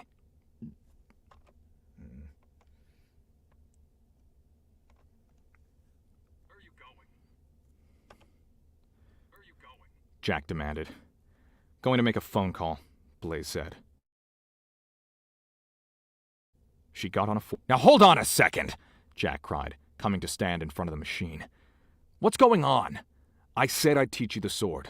What form you want? I'm a master in dozens. I've studied in Japan, China, Egypt, Turkey, Germany, Spain, Italy. You looking for fencing or just want to hack at stuff with something big? Katana or rapier? Shield and longsword or a couple of cutlasses? Kenjutsu or Senkaijian? You want to use a dao or a gladius? A claymore or a falcon? What? He looked desperate and a bit scared. I need to double check that word. I know I'm screwing that pronunciation up. Okay. I think it's Falkian, but I want to make sure. Save me. Save me, Euclid, remind me. Sword or falchion. Falchion, that's what it was. It's like, I know I'm saying that wrong. I also want to do that monologue again. I don't really like the way I said it. Okay, let's do that one more time. What's going on? I said I'd teach you the sword. What form you want? I'm a master in dozens. I've studied in Japan, China, Egypt, Turkey, Germany, Spain, Italy. One more time. What's going on? I said I'd teach you the sword. What form you want? I'm a master in dozens. I've studied in Japan, China, Egypt, Turkey, Germany, Spain, Italy. You looking for fencing or just want to hack at stuff with something big? Katana or rapier? Shield and longsword or a couple of cutlasses? Kenjutsu or Senkaijian? You want to use a dao or a gladius? A claymore or a falchion? What? He looked desperate and a bit scared. Still. This sword or falchion? Falchion. Claymore. Falchion. Falchion. There we go. Want to use a dao or a gladius? A claymore or a falchion? What? He looked desperate and a bit scared. Blaze looked him in the eye and said, I want a gun. Jack flinched. Why's that? A gun is faster.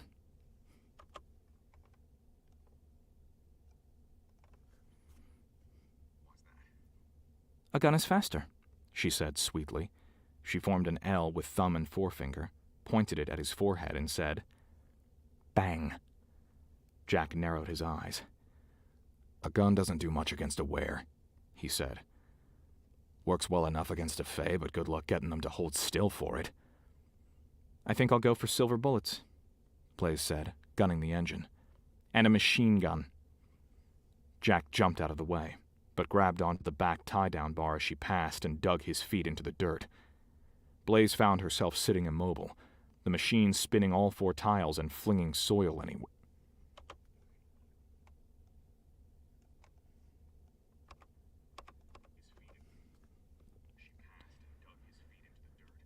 Blaze found herself sitting immobile, the machine spinning all 4 tiles and flinging soil everywhere. "We," Jack grunted over the roar of the engine, "need to have a sit-down chat, you and I." Blaze grabbed a hammer off the front cargo bin, swiveled, and slammed the head into Jack's fingers. Jack swore and released the four-wheeler, which suddenly lunged forward, and Blaze, with only one hand on the handlebars, accidentally pulled it sideways, and the machine hit the side, rolled, threw her off the seat, and ended up on its side, pinning her body under a tire. A few seconds later, Jack walked up, sucking on his knuckles, glaring at her. Blaze, who had been unable to push the thing off of her, and was finding it hard to breathe, just glowered up at him. Jack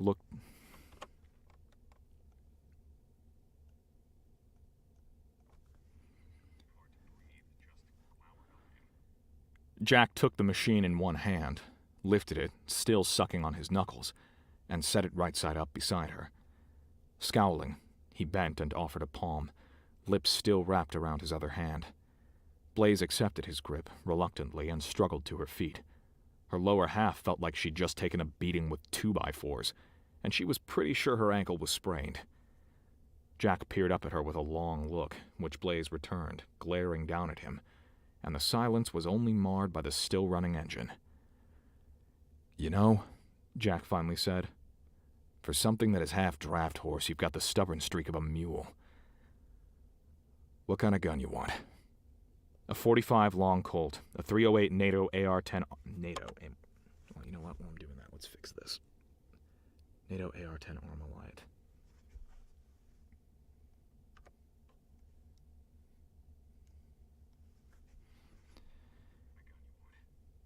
A .45 long Colt, a .308 NATO AR-10 Armalite, a Desert Eagle fitted for .50 caliber Action Express, and an AK-47. If he was surprised that she was able to rattle off makes and calibers, he didn't show it. "You know your guns," he said simply. Still holding his gaze steady, she said, "I also want a bullet press, bullets, steel jackets, a dozen cases of brass, extra lead, a crucible, powder, silver ingots, and silver nitrate." He stiffened at the last 2. "You really know your guns," he said softly. "My father was a wealthy gun snob, among other things," Blaze said. Some of it rubbed off. He'd gone shooting at least 3 times a week, and Blaze had often tagged along. Jack gestured at the lodge. "What about what you brought? I saw some rifle cases on that last grocery run. Those won't work?" "Not for what I'm going to need them for," Blaze said. "I brought a couple shotguns, a few bolt-action hunting rifles, and an antique muzzle-loader my dad gave me before he died. I can use the shotguns, but I'm going to have to repack the ammo. I'm thinking silver and steel buckshot." She cocked her head at him. "The Fae are allergic to steel, aren't they?" Jack was looking pale. "It's as poisonous to them as silver is to a were. Steel and iron." "So yeah," Blaze said. "A ton of steel bearings, and a metal mold to make some silver beads." She smiled. "Oh, and a ballistics table and a scale so I can get the weight measurements right." Jack said. "I don't mind the steel, honey. But, no offense, but I'm not letting you anywhere near me with silver nitrate." Blaze snorted. "I'm not going to shoot you with it." "No," Jack said. "And what about your little friend out there, when he slices your hamstrings and takes the gun from you?" Then he gestured in a southerly direction. "Or Amber, when she catches you alone and rips it out of your hands." "I thought you said you took care of Amber," Blaze growled. "So if she's taken care of and we're not going to be attacked by werewolves, what's the problem with me carrying something to defend myself?" "It could kill me, that's what," Jack snapped. "So?" Blaze asked. "You can spunch me where you're standing. Just twist off my head and throw it across the yard." Jack glared at her.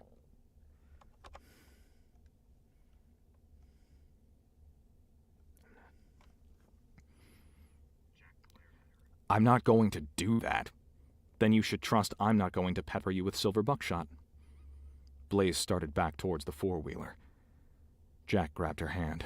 No.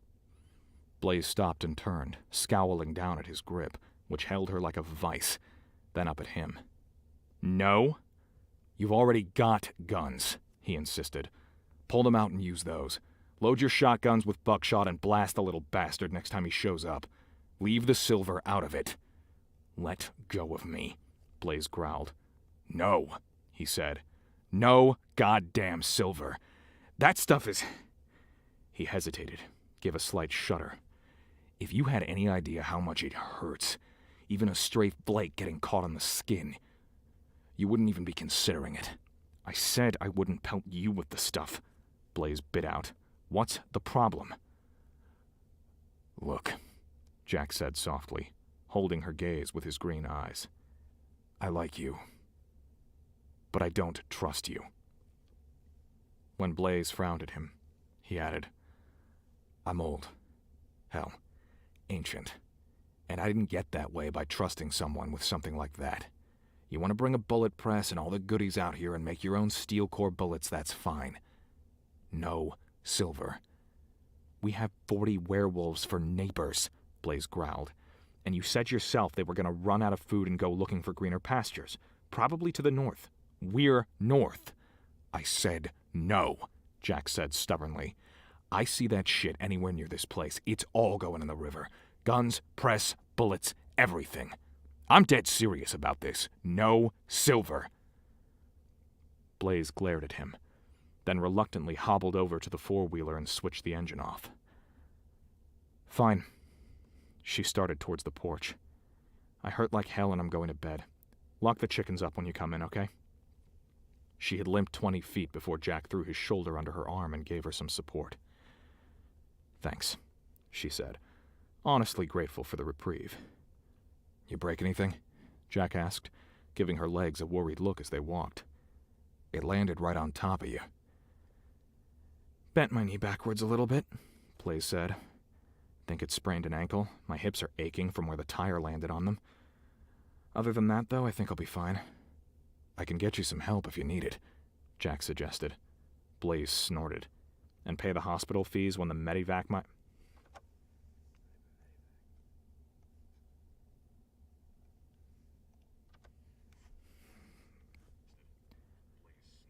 And pay the hospital fees when they medevac my ass to Anchorage? She shook her head. I quit my job with the state.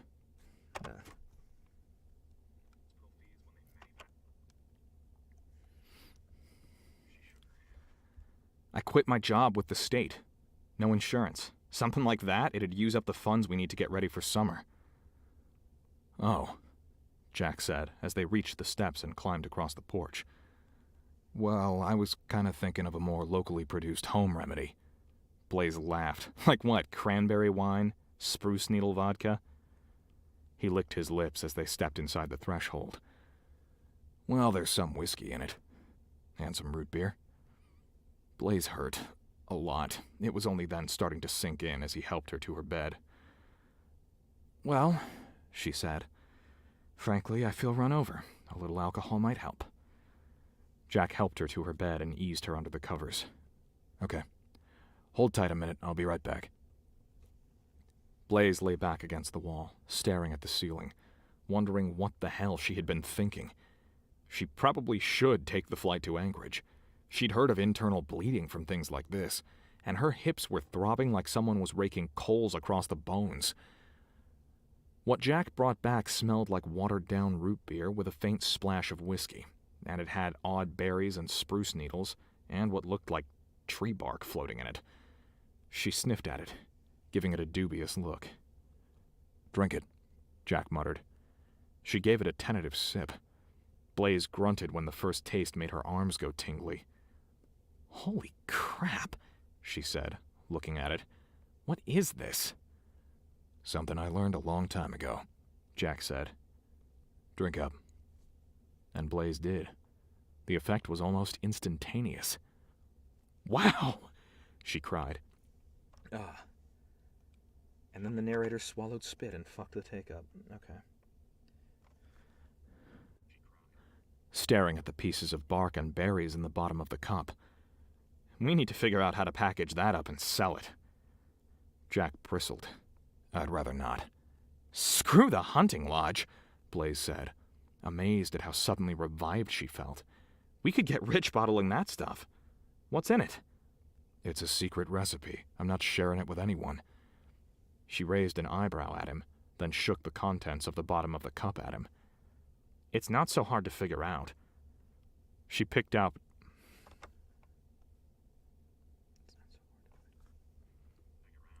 She picked out an unripe cranberry, held it up. See? She squished it, tasted the bitter green juice, and winced. She dug through the bottom. Birch bark, spruce needles, some tree fungus, moss. Yep, I could make this. She looked up at him, grinning. You really need to work on your clandestine potion-making skills. I suppose I will, he growled. You feel better or not? Feel great, Blaze said. Good, Jack growled, taking the cup from her. Stop overanalyzing everything all the time. He turned and stalked out, leaving Blaze feeling blissfully warm and tingly. Wow, she thought as she closed her eyes and started to fade. That's some really potent whiskey.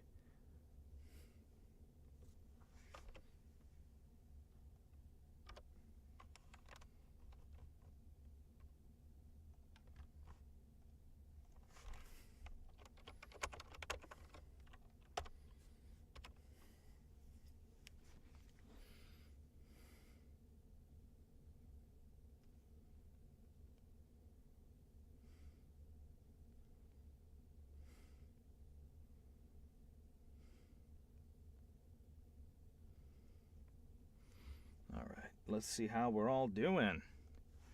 Oh good, the camera angle's still okay.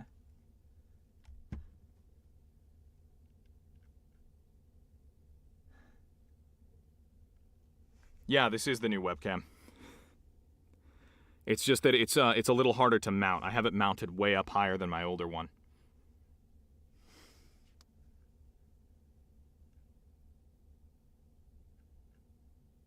My old one is right here.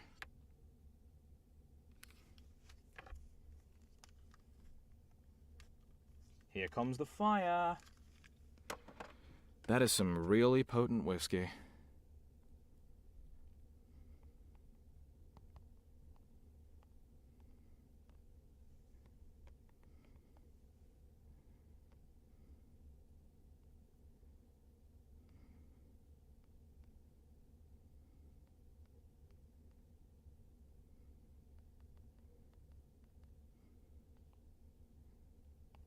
All right.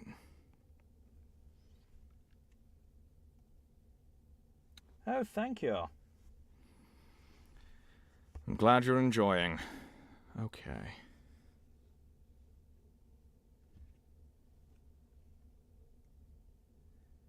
People in the bush are weird. They don't like new ideas they didn't come up with themselves. Really? Interesting.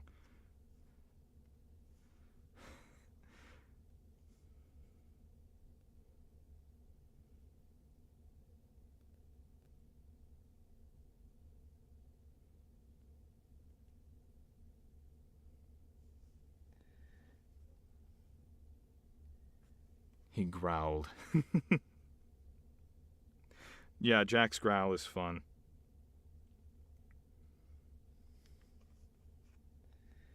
Wow, that's really interesting. So like it's just the fact that there's a farm out there and it's not what they're used to seeing means that's the reaction she would get.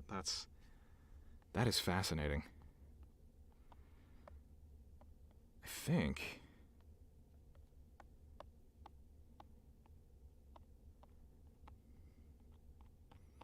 I think let me check something. Yeah, because we're almost to the end of this piece of the novel, like this chunk, so I might be able to get it. Yeah. Alrighty. Some water, and then back in we dive.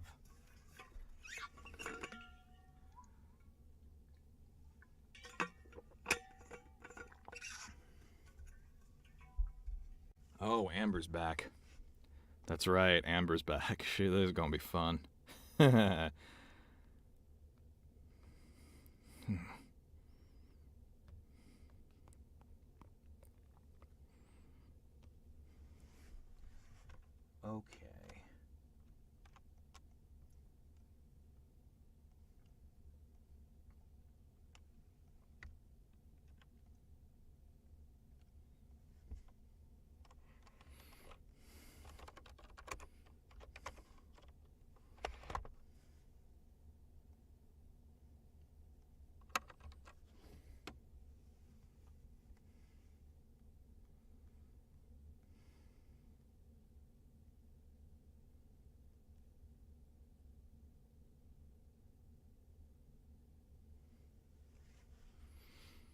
All right, so Jack's adoring fans. Here we go.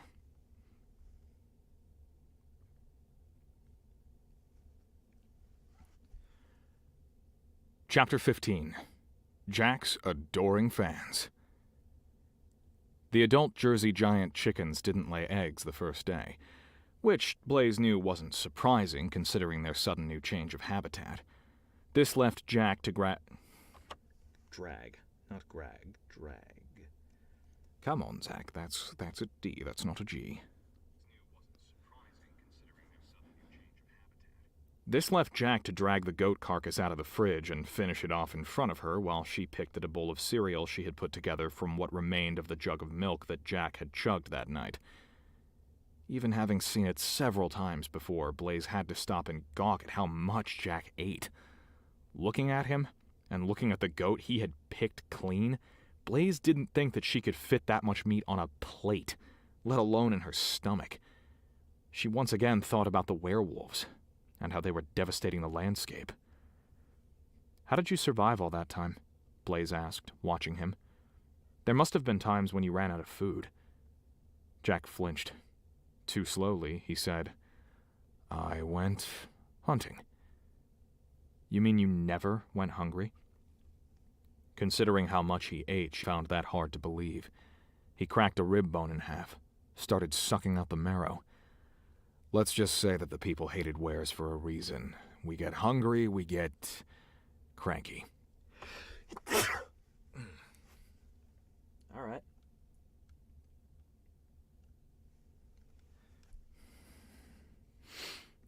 And here we go. He threw the bone aside. Oh. That recorded part of my sneeze. I don't need my sneeze in there.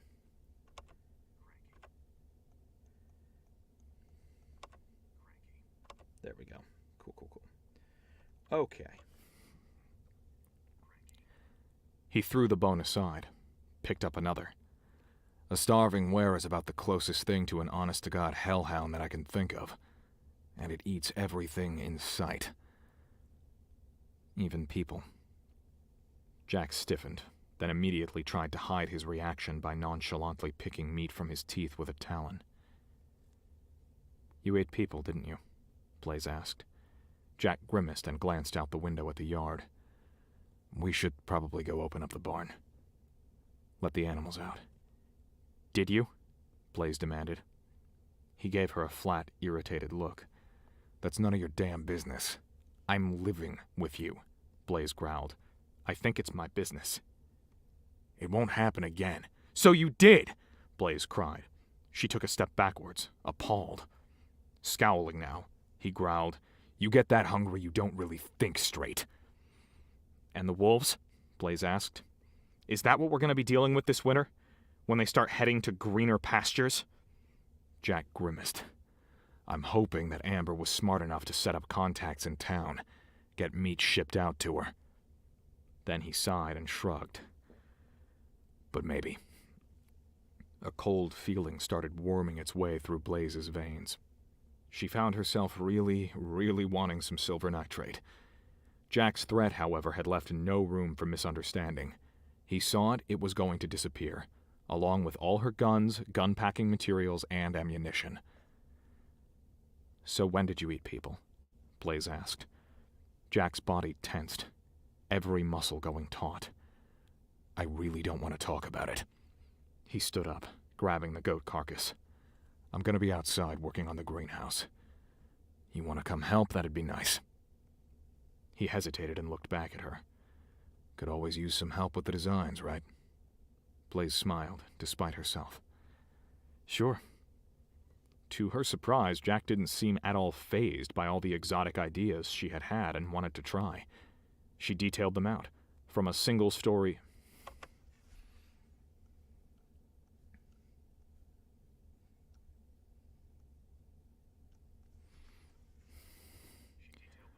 From a small single-story greenhouse that incorporated rabbit hutches to an extensive two-story generator-powered...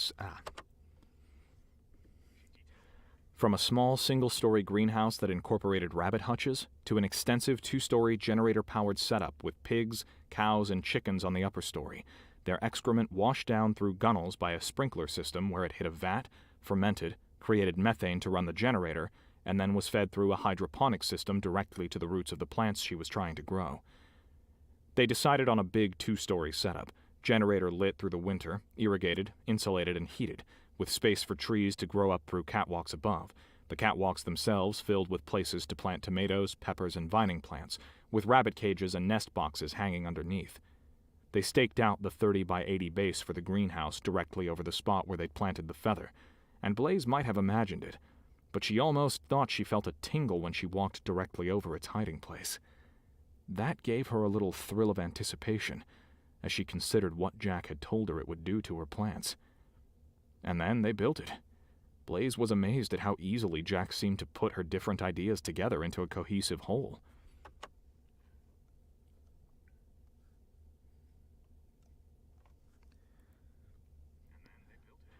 Blaze was amazed at how easily Jack seemed to put her different ideas together into a cohesive whole. We're going to need insulated glass, Jack said once they had the frame up. That's going to be the expensive part. Blaze, who hadn't considered that part, winced.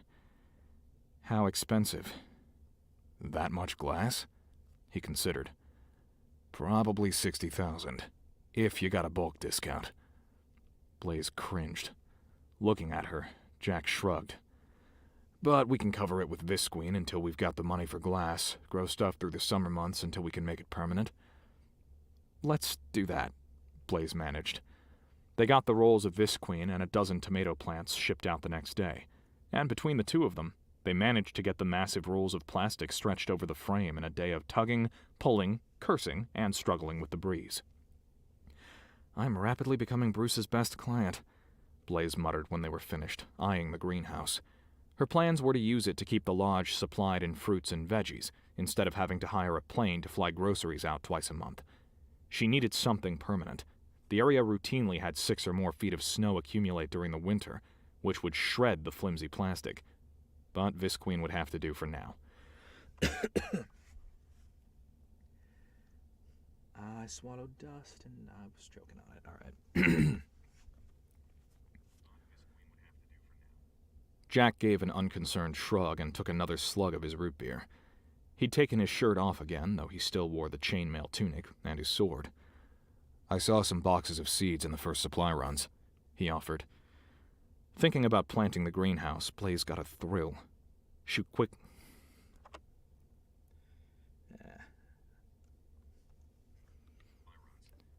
Thinking about planting the greenhouse, Blaze got a thrill. She quickly curbed the instinct, though. It's the first week of August. We'd never get anything to develop by the first frost in September. She had been planning to start the seeds that winter, in the big sunny windows of the front prow of the lodge. Jack winked at her. Trust me, you'll want to plant them now. Right in the ground? Blaze demanded. Hell, you should call those friends of yours, get some trees and stuff sent out. What you like, grapes, apples, mangoes? The thought of growing mangoes in Alaska left Blaze utterly flabbergasted. All she could say was, we didn't insulate it. Winter might give them a bit of a jolt, Jack agreed. But I'll bet you anything they survive. She turned to face him, suddenly wondering just how much a blacksmith knew about gardening. She squinted at him. You didn't grow your own food much, did you? He slugged his root beer, then crushed the can and cracked the top on another. All the damn time. He grinned at her. Told you, honey. You've got a secret weapon. At first, Blaze thought he was talking about himself, but then he gestured at the greenhouse and the feather buried underneath. A magic feather. Curious to see just how wars could be fought over something like that, Blaze humored him.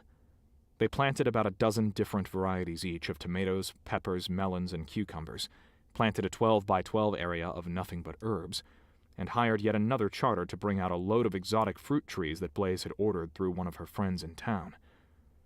By now, news had once again spread. Blaze was pretty sure that someone at Bruce Rogers' charter service knew someone out on the Yentna, and the neighbors had stopped by to watch the process, the most polite pretending to need to borrow this wrench or that before they stopped to stare, while the rest just stopped to stare. Jenny Mae Henderson, the owner of the Ebony Creek Lodge, was the loudest among the starers. "You think you're going to get mango trees to grow in Alaska?" "Got the soil tested," Blaze said. "It's supposed to be pretty good."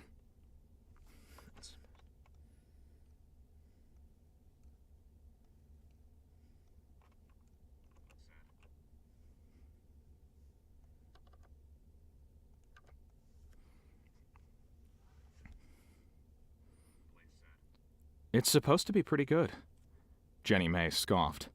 "But mango trees." "And avocados," Blaze agreed. "You're wasting your time," Jenny Mae laughed. "I have trouble getting my cucumbers to grow. I get a single fist-sized watermelon a year, if I'm lucky." "She's got a green thumb," Jack growled.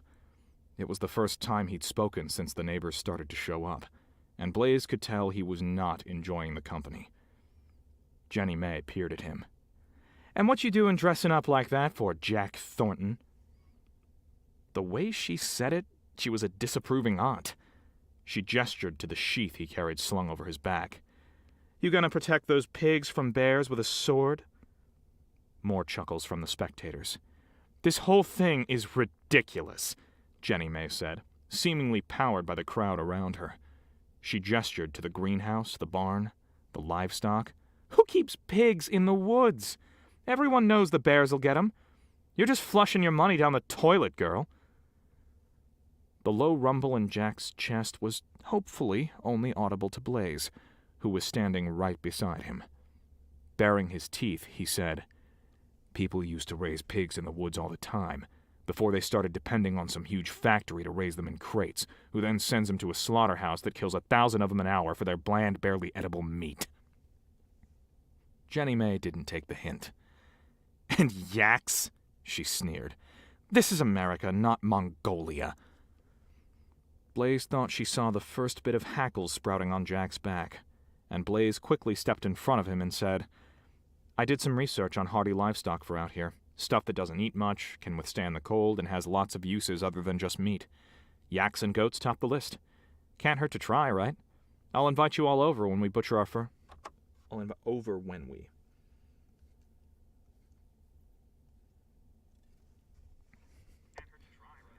"I'll invite you all over when we butcher our first one in the fall. Should taste a lot like bison." "You're gonna eat them?" The way the woman said it, Blaze had just suggested they all eat maggots. Blaze flushed, suddenly feeling every eye on her, suddenly acutely aware of her awkward body, and the amused scorn in their faces. I must look like a retarded giant, Blaze realized, miserable. "All right," Jack snapped, slamming the shovel into the dirt. "I'm sure you all have something better to do than stand around on someone else's land, gawking at them like a bunch of fucking idiots. Get the hell lost." Jenny Mae gave them an almost smug look before she turned and stalked off, taking the neighborhood with her. "That wasn't very nice," Blaze muttered, watching the last of their backs disappear around the shop. "I want to be friends with those people." To be truthful, however, she was relieved they were gone. Jack snorted and picked up the shovel again. They were being rude. They finished planting the trees that evening and went up on the catwalks to sit and watch the plants grow. Once they got to a reasonable height, Blaze thought she would introduce chickens to see if they would help control pests like aphids and chickweed. The rabbits were already in the hutches, their manure falling at the bases of the new trees. "You think this is going to work?" Blaze asked, listening to the rustle of rabbits and the mulling of animals outside, feeling her first real pangs of anxiety about her whole plan. "You need this stuff for the lodge, right?" Jack asked. The needy look in his eyes added, "And your pet Werverine?" He had, she'd noticed to her dismay, taken quite a liking to goat. "Yeah," Blaze said tentatively. "Barging food out here is so expensive." Guy Myers, the man who ran the barging service, didn't even make enough barge trips to cover that kind of food bill, not to mention what it would cost to buy it. "So we make it work," Jack said. And that was the end of the discussion. That night, while feeding the chickens, Blaze saw the tiny Fey man again. He was standing at one end of the greenhouse, examining the door curiously. He pried it open just enough to look inside. "Hey!" Blaze snapped. The tiny man jumped, his braids gleaming iridescent green-purple as they swung in the sunlight.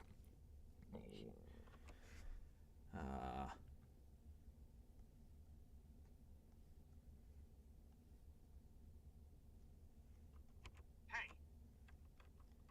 That went to the wrong track, so that's gonna go.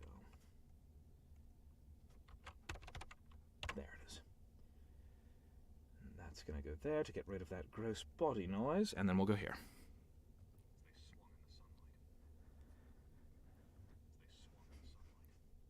He backed up, drawing his sword. In the sunlight, it almost appeared to be a very long, very thin shard of milk glass. Cloudy, but not too cloudy to be opaque. Then, glancing nervously behind him, he suddenly flashed out of existence. "This is my property!" Blaze shouted. "I see you again, I'm going to pepper you with steel buckshot, you thieving little bastard! You got that?"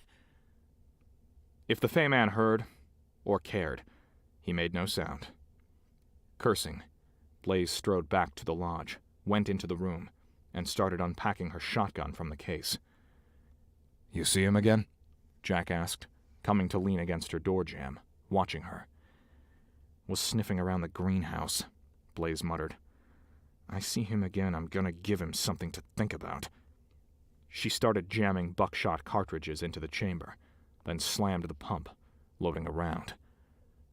"Just so you know," Jack said, "you shoot a Fey with buckshot, you're looking to start a war." "What?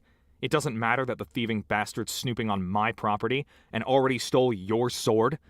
Blaze demanded. Jack gave a dismissive shrug. "They take pride in that sort of thing. It's like a rite of passage for most of the tribes."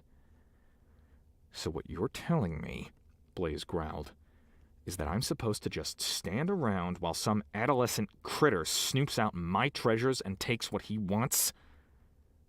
Jack scratched at his scalp, then examined the results. "Fey have a really good case of ADD. I've been hoping he would get bored." Then he frowned. "It's actually strange he's still sticking around. That was like, 3 weeks ago?" He peered at her quizzically. "You didn't tell him what we've got, did you?" Blaze winced. "I told him you said it would make stuff grow." Sighing, Jack said, "Probably not the smartest thing you ever did. The Fae thrive on that sort of stuff." "I thought he was you," Blaze growled. "So, you just randomly told me something that I told you, because apparently I have these gaping holes in my memory that need refreshing?" Jack raised his eyebrows, waiting. Muttering, shotgun in hand, Blaze pushed past him. "Where are you going?" Jack demanded. "To start a war." Blaze yanked the...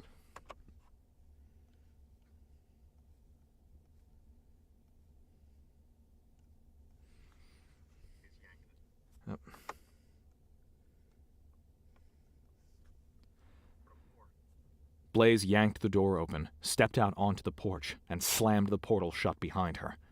She crossed the yard, let herself into the barn, climbed the stairs, and sat in the open window, watching the yard, shotgun resting in the crook of her elbow. Around midnight, Jack came out on the porch and called up to her, "You planning on sleeping tonight?" Blaze waved him off. Heaving a huge sigh audible even to her perch in the barn, Jack went back inside the house. Sometime after that, Blaze dozed off. She woke to the sound of a scream and wood splintering. Blaze jerked awake, frowning at the lodge. Had she imagined it? Seconds ticked by, and all she heard were strange, low thumps, seemingly coming from the basement. In the yard below her, the animals were huddled together against the barn, almost climbing over each other in their attempt to get closer to the middle of the pile. Then, something huge and furry came hurtling through the back door of the lodge, Jack fully transformed, sword in hand, only an instant behind it. Oh my God, Blaze thought, her body suddenly electrified with adrenaline. That was a werewolf. Five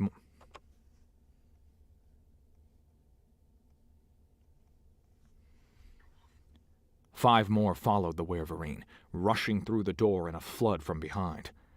Jack, almost half their mass when fully transformed, nonetheless kept them at bay, his ebony blade flashing like the void in the hazy Alaskan half-light of early morning. He gutted the one on the ground, gruesomely slicing the main body in half and kicking it, still twitching, apart before whirling on the next. His movements were almost too fast to see, and Blaze found herself quailing unconsciously into the barn at the feral, beastly screams that were ripping across the yard from both wolf and werewolf alike.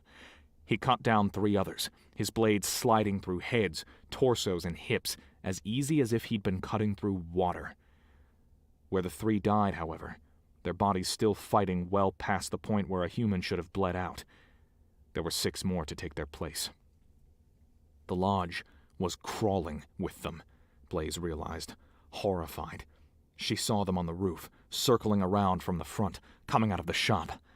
"I've got to help him," Blaze thought, watching Jack slip and take a werewolf's claws across his chest before cutting off the offending limb. He was completely encircled, the only thing keeping the much bigger creatures off of him being the light-eating flash of his sword. Heart thundering, Blaze took aim with the shotgun and pulled the trigger. A couple of the werewolves nearest her roared and swung around to face her. Jack's sword took them in the backs, cutting cleanly through the first, but getting stuck halfway through the second. That was his mistake. As Blaze watched, a dozen werewolves rushed him, throwing him away from his weapon, pinning him to the ground. As Jack struggled to reach something on his belt, a big, silvery white wolf stepped on his hand and drew it herself. "Oh no," Blaze thought, seeing the liquid blackness swirling from the blade's tip. It was bringing back a strange memory. Something about a hole in the ground. "So, Jack," Amber's voice sneered. The woman stood up, and Blaze saw that one half of her face was showing nothing but bone and sinew. "I thought maybe you'd appreciate dying by your own weapon."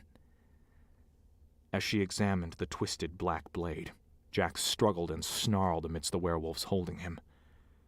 "That's his dagger," Blaze realized, her heart lodging in her throat. "The one that raises the dead." Hands trembling, she cocked the shotgun again, aimed for the pile of werewolves, and pulled the trigger. The wolves broke in confusion.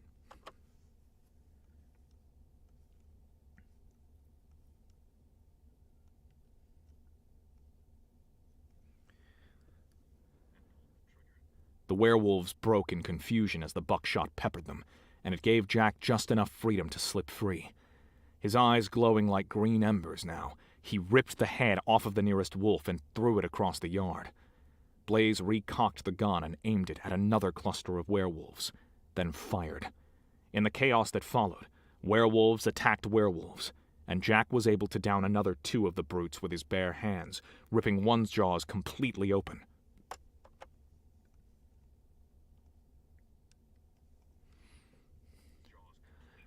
And exposing the skull inside. There we go, okay. And exposing the skull inside, and stepping on the neck of another while yanking the legs upward, tearing the head free before throwing the body into the woodpile. Blaze picked another.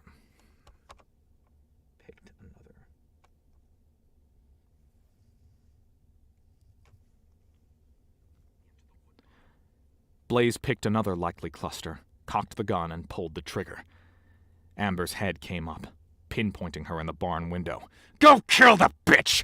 she snarled, wiping specks of blood from her chest and forearms where the buckshot had penetrated. 2 gray wolves immediately turned and headed for the barn, inhumanly fast. Jack saw the 2 headed for Blaze's hiding place and was turning to intercept when Amber stabbed him in the gut. "Enjoy that, you bastard," the werewolf said, looking into Jack's startled eyes before she pulled the black dagger free. "Spent a long time thinking about where I'd stick you before I decided on the gut." Amber smiled, baring her long white fangs as Jack started to thrash and scream, holding his abdomen. "Should take you a good long time to die." Where the blade had punctured, an eerie blackness was spreading outward, exposing his organs within. Seeing that, Blaze's heart gave a painful shudder. Fear and adrenaline, and made a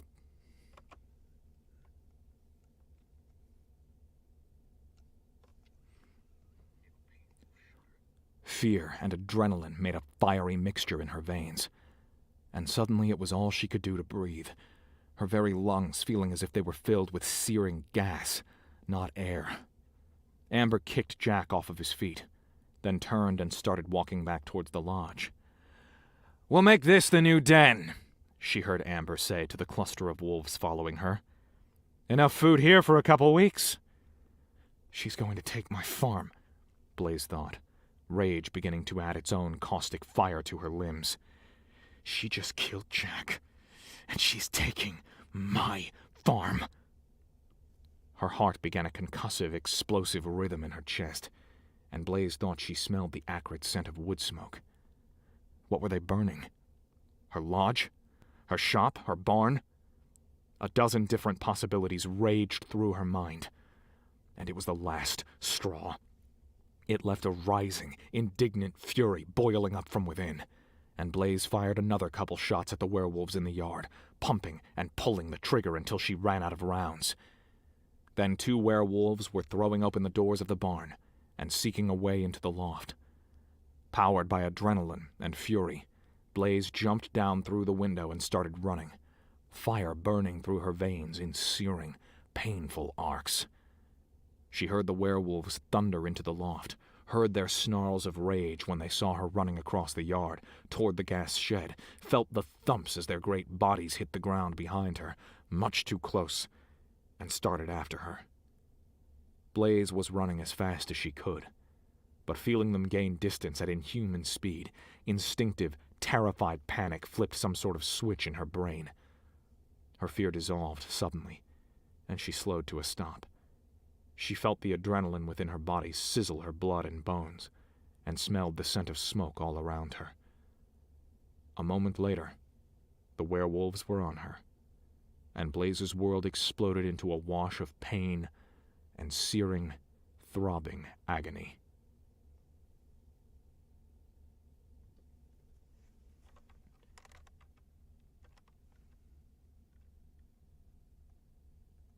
Well, shit.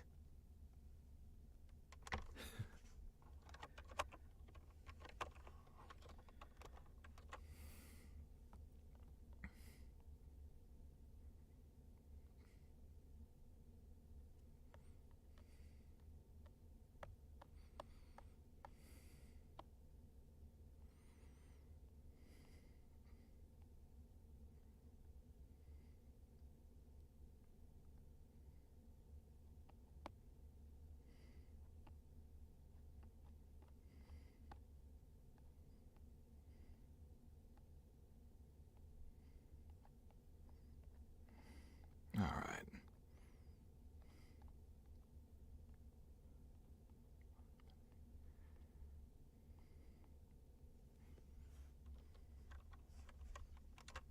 That's not good.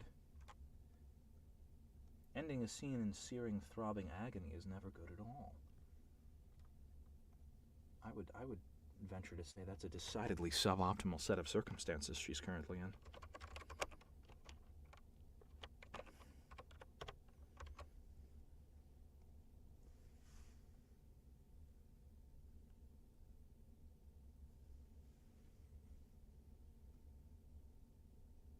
Yes, we hate Amber.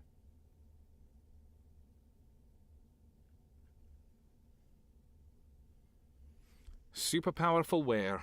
Yes.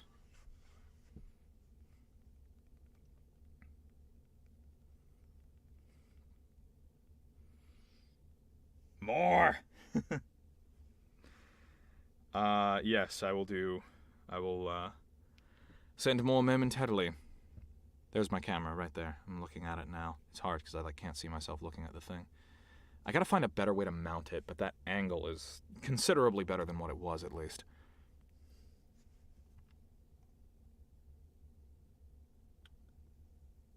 Oh, Carrie, this is awesome. Thank you. I'm so glad you like it. All right.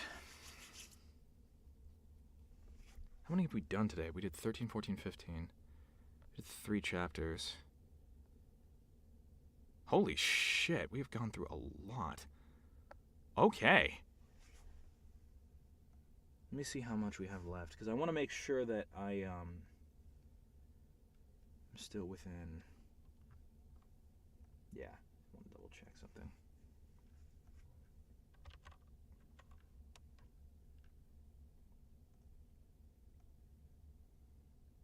Okay. 200K, and if I go here, what's this one's? Okay. Oh, man. Okay, I think... Oh, thank you. I'm glad you like Jack. Yeah, we're blazing through it today. Oh, man. Okay, so I think after this stream, my next few streams are going to have to be Discord streams, because that's going to put us at about the... So this will be the last recorded cold read. How special. But then I'll stream on Discord when I record from here on out after this. So there's a link, by the way, if you find me, and I'll say this all again at the end of the actual stream. But yeah, let's get through to the end of this piece then. We've got about 30 more pages to go before the end of this section of the book is done. And then, yeah, I'll say it all again about how to find me for further live streaming for this. And then eventually these cold reads all go up on the Sound Booth Theater app, and you can get them before the book releases on Audible. So that'll be fun. All right, Tears for Jack. Here we go.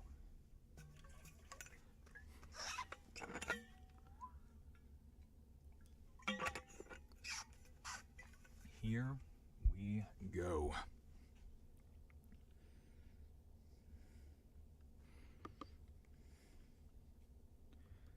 Whoopsie.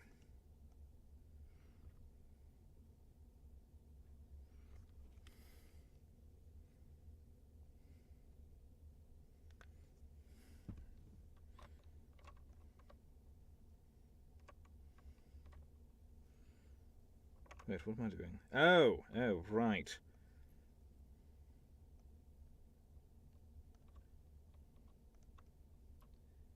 Right. Okay, there we go. Chapter 16. Tears for Jack. Blaze woke up cold, trembling from head to toe, her body racked with shivers. She groaned and tried to pull a blanket over her, but then felt the oddly warm, fluffy texture under her skin shift, her hand sliding against stones and pebbles. Frowning, she opened her eyes. She was naked, lying in a circular bed of ash in the middle of the backyard. Blaze started up quickly, heart hammering over the low whine of mosquitoes. The light was starting to lighten the sky again, probably around 3 or 4 in the morning. She racked her brain, trying to remember what had happened the night before. The werewolves had set something on fire, and the fire had spread. Even as she thought of it, her eyes caught on two charred humanoid shapes a few yards away. She saw bones through the blackened gristle. Immediately, she looked to the gas shed, expecting to see the roof blown off, the forest on fire. The shed was intact. It was then that Blaze noticed the small, childlike shape crouched on one knee a few feet away, his arm to his chest, his head pointing at the ground, his body facing her. Laid out on the ground in front of him was Jack's sword. Blaze blinked, wondering if she was imagining things. A low moan from across the yard caught her attention, and she turned. Jack was laying in the driveway, clutching his gut, whimpering. He's still alive, she thought, horrified. Blaze got up and ran to him. The Fey man stayed where he was, motionless as she hurried past him and knelt beside the werverine. "Jack?" Blaze asked, shaking him. Jack whimpered, his face deathly pale. His eyes were shut, his face sweating. "Jack!" Blaze snapped. "He's unconscious, lady," the Fey man said softly. "The Dreadhorn is killing him." "Get the fuck off my land!" Blaze snarled, twisting on him. The Fey man's eyes widened, and, biting his lip, he got up and flickered out of existence, leaving the sword where it was. "Jack!"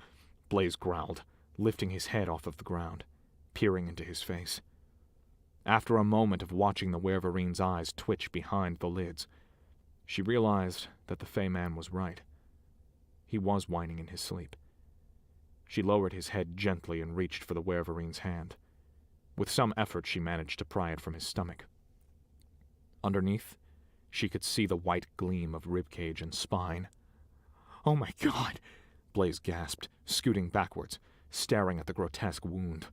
By every medical fact she knew, he should have been dead. "Jack," she whispered. The werverine didn't answer her. His upper body was trembling, but his legs were absolutely still. "It severed the spine," Blaze thought, horrified. At the same time, the stench of the wound hit her, the smell of rancid meat. Seeing the slow pulsing of his discolored organs inside his chest, Blaze's stomach clamped. She rolled to the side and retched into the gravelly yard, though her stomach could bring up nothing but bile. Once she'd regained control of her guts, Blaze backed out of reach of the smell and frantically tried to remember the concoction that Jack had made for her.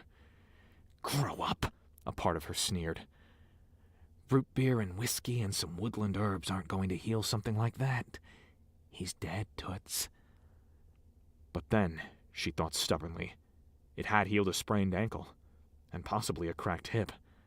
"But twigs and berries," a part of her demanded. "Come on." She bit her lip as tears of shame and anguish threatened to boil up from within. "He can't be dead," a selfish part of her whimpered, desperate. "I just found him." She had spent her whole life searching for someone who could look up into her eyes and not feel insecure.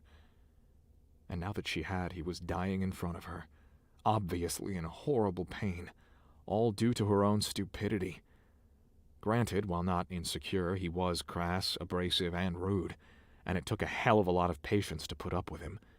But she was still more than willing to see where they could go from here. She felt more tears stinging her eyes, biting like acid, as well as the first tug of exhaustion that always followed. "No," she gritted. "This is not the time to start crying." She blinked and wiped her face on her forearm, trying desperately to collect herself before she could wind up helpless again. She knew Jack was dead. No one could survive a wound like that. Yet even as she watched him moan in agony, miserable, unable to ease his suffering, something was telling her that she had to help him. Some subconscious voice was telling her she needed to act fast. But to do what? Thinking back on Jack's draft, she tried to imagine what could have been so powerful about the random woodland herbs he had deposited in the drink.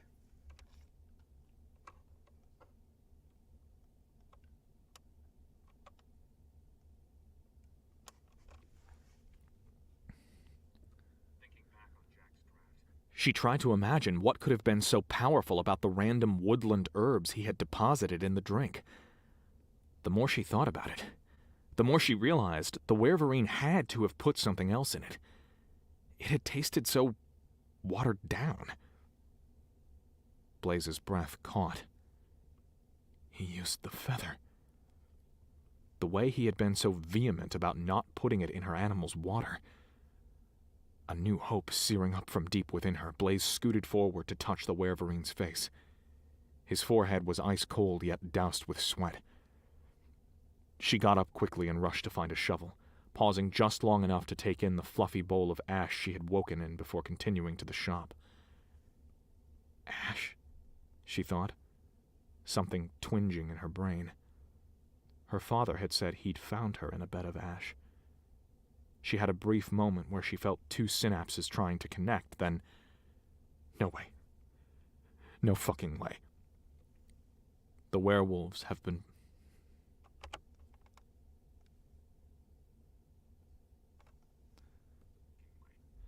The werewolves had been playing with fire, that was all. Inside the shop, leaning against the wall, she grabbed 2 shovels. When she came out, she slammed one into the dirt outside the shop and shouted, "I've got a deal for you, you thieving little shit!" Nothing happened. Jack continued to groan on the ground. Desperation raising the pitch of her voice, Blaze shouted, "I know you're out there! I have a deal for you! Can't resist a good deal, can you?" For a moment, it seemed as if the Fey man would not answer. Then, almost reluctantly, he seemed to walk out of her woodpile only a few feet away. Seeing him, Blaze held out a shovel. "What's your name?" The Fey flinched, eyes on the spade. For a long moment, then, softly, he said, "Runt, my lady? Help me dig something up, Runt, and it's yours after I'm done with it." The man's liquid brown eyes widened, and he licked his lips, looking in both directions. "You would give it to me?" he said.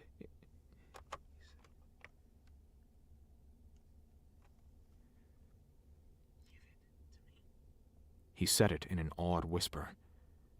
That damn thing is just as valuable as Jack said it was, Blaze thought bitterly. She saw her dreams of having a farm in the bush go up in smoke, but she knew she didn't have a choice. "My friend is dying. His life for the feather." The little Fey man glanced at the dying werverine, then licked his lips again. "I already took one thing that didn't belong to me. The elders made me return it. If I show up with an artifact like that..." Frustrated that they weren't digging, Blaze threw a shovel at the ground in front of him. "I don't have time for this shit. You help me or don't. But I need to go get that feather." Without waiting to see what he would do, she stalked off towards the greenhouse. Behind her, she heard a shovel gingerly slide off the ground, and soft footsteps following. Blaze yanked the greenhouse door open and found the spot where she and Jack had planted the feather. It was in the new addition, a second connected structure that Jack had insisted on adding after her lesson on Manual Labor 101. Tomato seedlings, only a couple days old, had already sprouted, and were working on their 3rd set of leaves. Blaze tilled them aside, her bare foot aching on the shovel as she rammed it home. "I'm naked," she thought ridiculously. "I'm naked and I'm digging in the dirt for a feather while somebody's dying on my doorstep, and I'm not even going to go get pants on and call the cops. I'm going to dig in the damn dirt until my feet bleed." Oh man, the lawyers were going to have a field day with this one, if she lived that long. The Fae came up beside her and tentatively stuck the shovel into the dirt beside hers. He set his soft-booted foot on the spade, and though he grimaced at the steel head, started to dig. It took about an hour of fast digging. Blaze eventually broke down, had to go inside and get boots and clothes after the first 10 minutes of wearing her soles bloody. When the first tinges of the feather showed in the bottom of the pit, however, the little Fae didn't dart in and grab it, as Blaze had half expected. Instead, his eyes went slightly wide, but he quickly looked away. Blaze jumped in, pulled the feather free, and ran inside to get a glass of water. When she came back outside, the Fae was nowhere to be seen. "How do I make this work?" Blaze shouted at the empty yard, holding the glowing, flaming length in one hand, the glass of water in the other. She held it up, waiting for some sort of guidance. The last thing she wanted to do was put the feather out. The woods remained silent, and it was obvious she was not going to get further help from the Fae. Furious, Blaze dipped the feather into the glass. The fiery glow continued to writhe and swirl around the feathery tendrils even under water, like it was made of pure sunlight. Not knowing what else to do, Blaze held the feather there for over a minute, determined to get a stronger brew. Then she pulled it out and tossed it to the ground. "There you go, you little prick. Take it and get the hell out of here." She didn't want to see the Fey man blink in and snatch the feather, just knelt beside the Werverine and lifted his head. "Okay, asshole," Blaze said, prying his mouth open. "Drink this." She poured a dribble into Jack's open mouth. The Werverine coughed, sputtered, and swallowed. Blaze thought she saw the color of his organs flash orange, followed by a more healthy wave of natural flesh-toned shades, before the wound faded to black once more. "Try dribbling some on the wound," the Fae suggested. He was standing behind her, holding the feather in both hands like a sacred treasure. "Aren't you gone yet?" Blaze growled, but she did as he suggested. She got the same result, a golden flash, like liquid sunshine, that overpowered the black before the magic of the dagger once more overcame it. Blaze. That's not what we do. There we go. All right. Blaze used up her first cup of water and went back for a milk jug. Yanking the feather back out of the Fae's hand, she dunked it inside, and for several minutes watched its fiery tendrils twist and curl in the liquid, completely unaffected by the water in the jug. The Fae made no objections, and Blaze thought that if he had argued at that point, she would have gone for his throat with her bare hands. At the sound of a long, agonized moan from Jack, Blaze pulled the feather out and began sloshing water from the jug into his wound. It bubbled and hissed and steamed, but the blackness refused to fade. Blaze tried 2 more jugs, force-feeding Jack one of them, pouring the rest into the cavity of his abdomen, before she realized it wasn't going to do any good. Whatever the horn was, it was stronger than the feather's magic, and the size of his wound was growing. "Lady," the Fey man said softly. "Go away," Blaze whimpered, bringing her knees to her chin, watching Jack in silence. She wasn't going to be able to help him. There was no miracle cure, no way to bring him back from the depths. She was going to watch him die, and there was nothing she could do about it. The more she sat there brooding over it, the more Jack began to moan with agony, and the more Blaze realized that there was really only one thing left that she could do. She needed to put him out of his misery. Another low groan, this time part whimper, escaped his pasty white lips. Steeling herself, Blaze got up and back at the yard, looking for the shotgun. She found it, melted into a rock-studded puddle in the ash. Blaze stared at the ruined weapon for some time before slowly setting it down in the gray powder and peering at it from a distance. Then, feeling as if she were in a dream, she went into the lodge for a rifle. When she came back, Jack's breath was coming in tiny pants. Blaze tucked a cartridge into the chamber, then slammed the bolt home, her eyes burning. "Sorry," she whimpered, aiming the gun at him. She was crying now, tears dripping down her cheeks, hitting the ground by his body. She tried to squeeze the trigger, but found that all she could think about, looking into his too pale face, was the way he had thought she was sexy when no other man would. "This is all my fault." Oh wait, my stomach made a gross noise.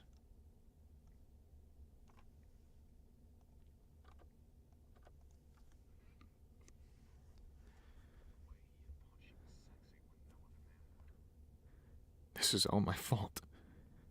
He had tried to protect her. He had saved her life. And it had gotten him killed.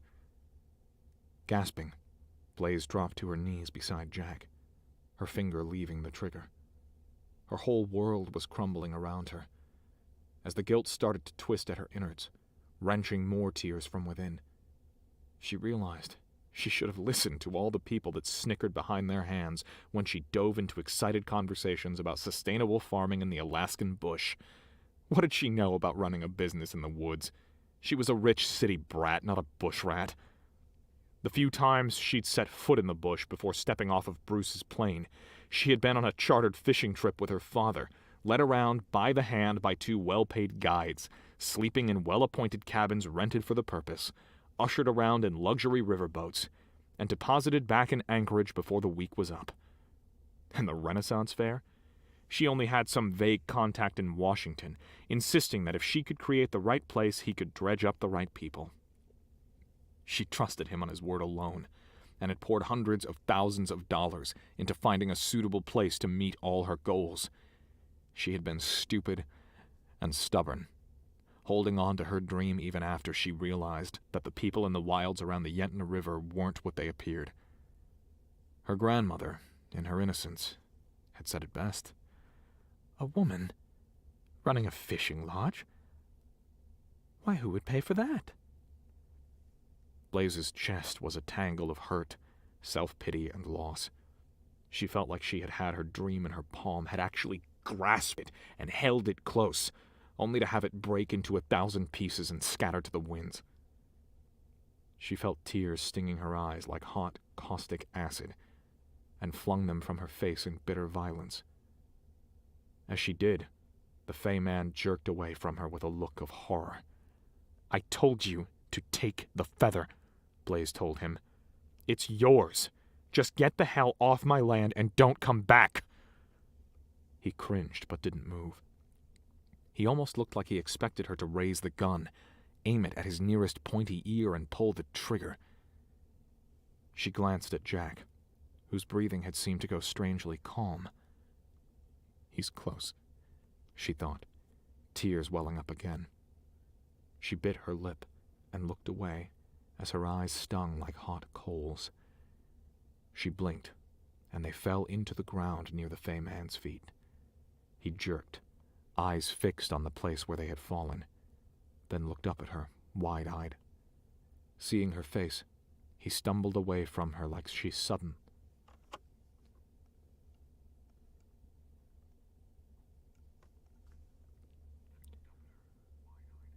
Seeing her face, he stumbled away from her, like she suddenly had sprouted horns.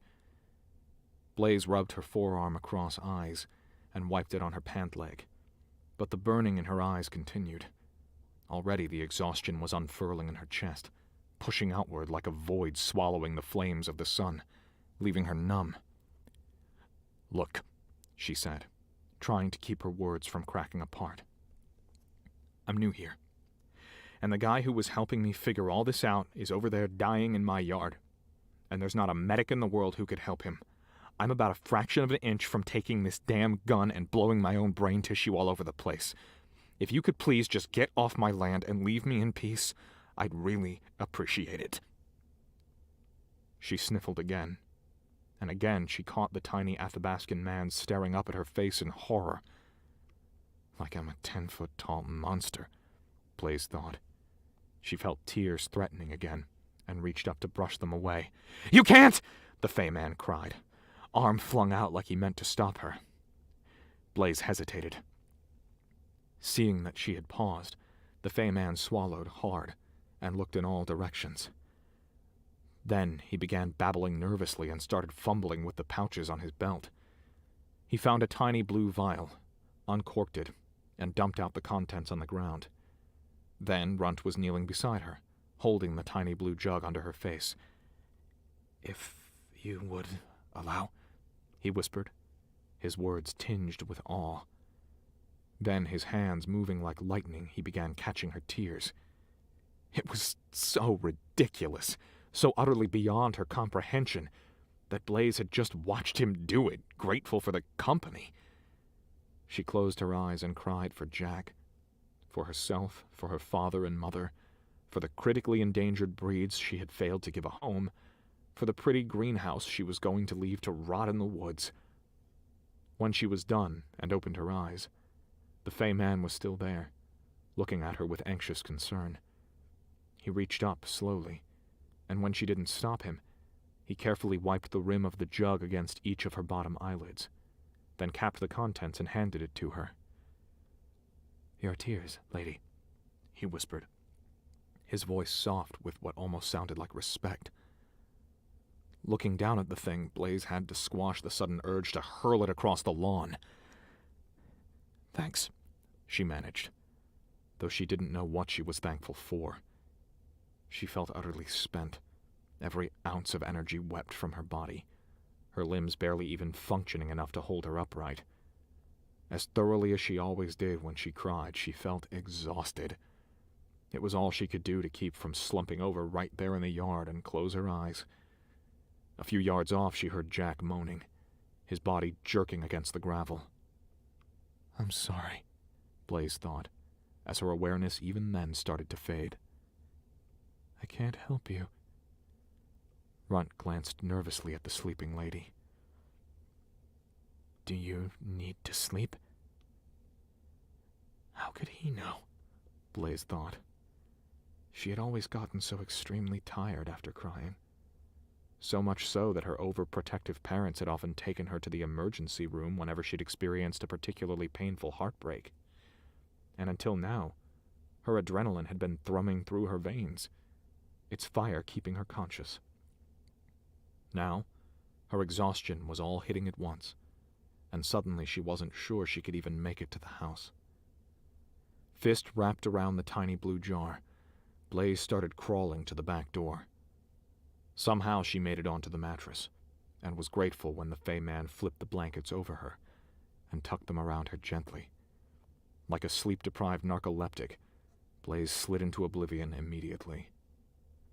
She never felt the little Fey man take the vial from her open hand.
All right.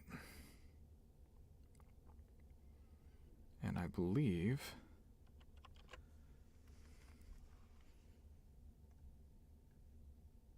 Don't stop. I do have one more. Oh, thank you guys. I do have one more that I can do. I've got time for one last chapter. So let's do it.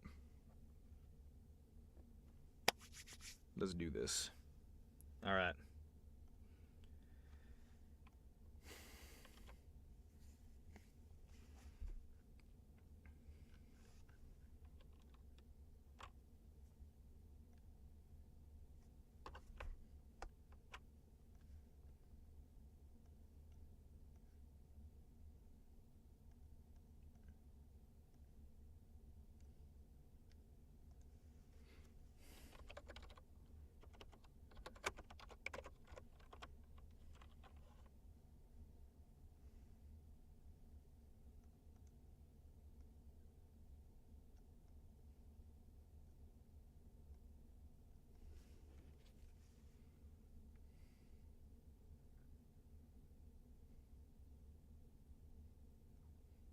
All right, here we go.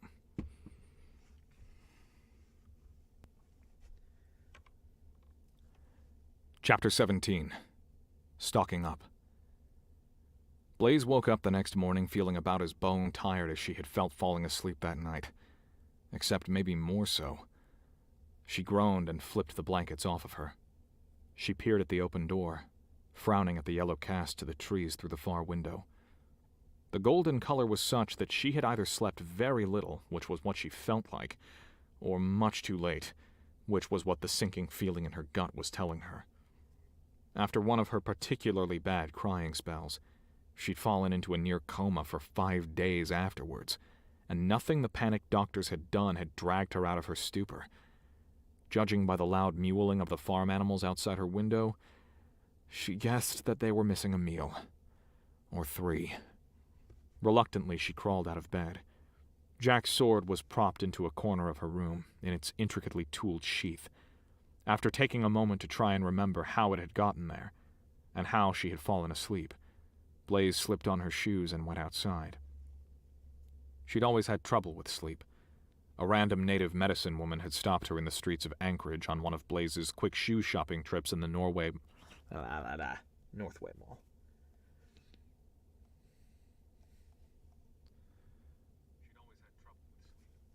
A random native medicine woman had stopped her in the streets of Anchorage on one of Blaze's quick shoes shopping trips in the Northway Mall in between classes, and had told her that the doctors weren't going to find a cure, and, oh yeah, while you're at the mall you should invest in an extra-large swimsuit and spend more time sunbathing getting that all-important vitamin D. This had been back in her late teens, when she'd been struggling with heartbreak and class deadlines, and the random 3-day comas were wreaking general havoc on her grades. The native lady's prediction had come true the next morning, when the CAT scan results had come in the mail. Negative. Absolutely nothing wrong with her. Oh, and by the way, here's a $20,000 bill for your dad. Thank you, do come again. Outside the lodge, the ground was soaked, the grass covered with glistening moisture, probably from the dark thunderclouds that were even then sweeping to the northeast. The air smelled of rain, and there were puddles in the yard. Blaze went to the barn and started feeding her animals, carefully ignoring the corpse lying in her driveway beside the shop. She was walking back past the greenhouse when she noticed color inside that hadn't been there before. Frowning, she opened the door and peeked inside. The tomato and pepper seeds that she and Jack had planted were already 3 inches high and sprouting their 4th and 5th leaves. The hole she and Runt had dug in the center of the greenhouse had been filled in, the shovels removed, the seedlings replanted, and the trees were flowering. Blaze stared at them. Sure, she would have remembered flower buds when Bruce had dragged them out of his plane. Further, it looked like the branches had spread out, the trunks a good half-inch thicker than when she had collapsed in her bed. How many days was I asleep? Blaze thought, horrified. She remembered the 5-day comas of her youth and swallowed hard.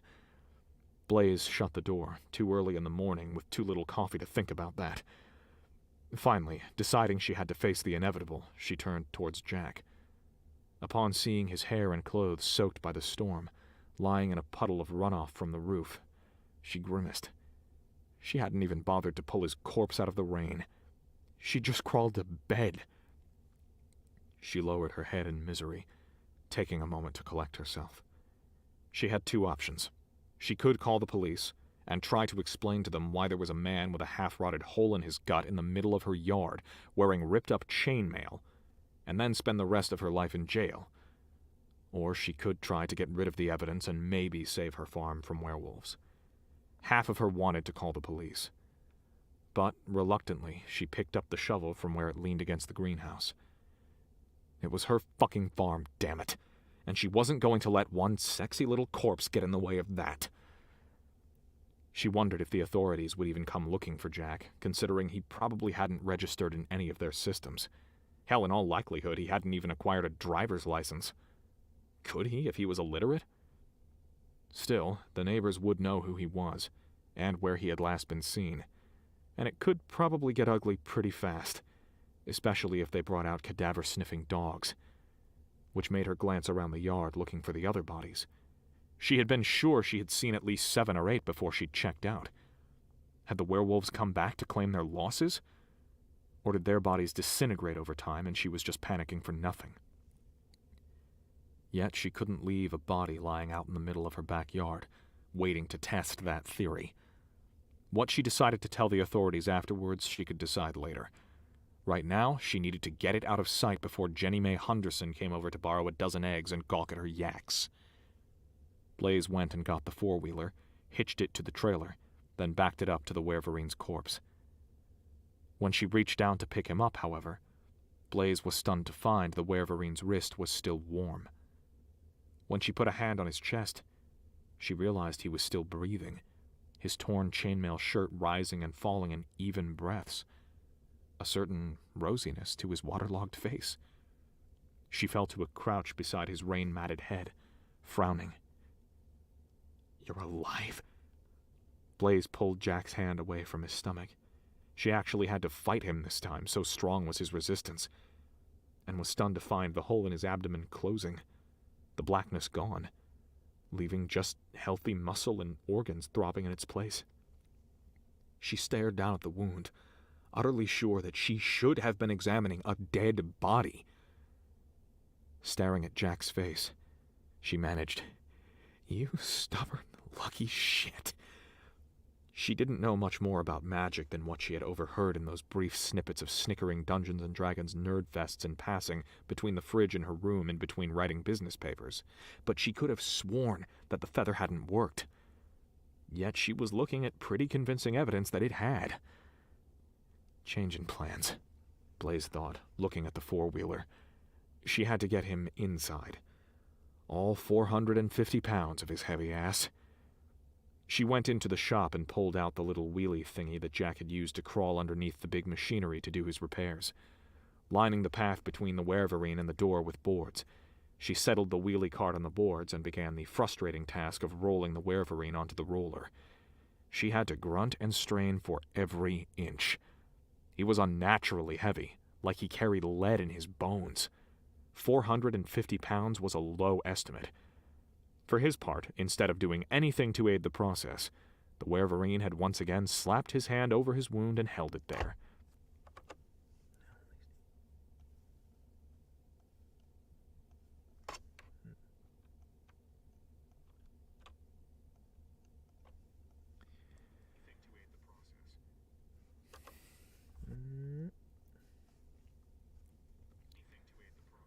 The Wereverine had once again slapped his hand over his wound and held it there, eyes shut, groaning.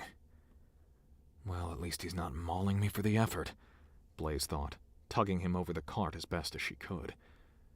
It was a struggle. She had to rope him down just to keep the weight of his legs from pulling him back off the cart. Once Blaze had finally gotten him up the ramp she'd made over the porch steps, she paused to catch her breath. Panting down at Jack.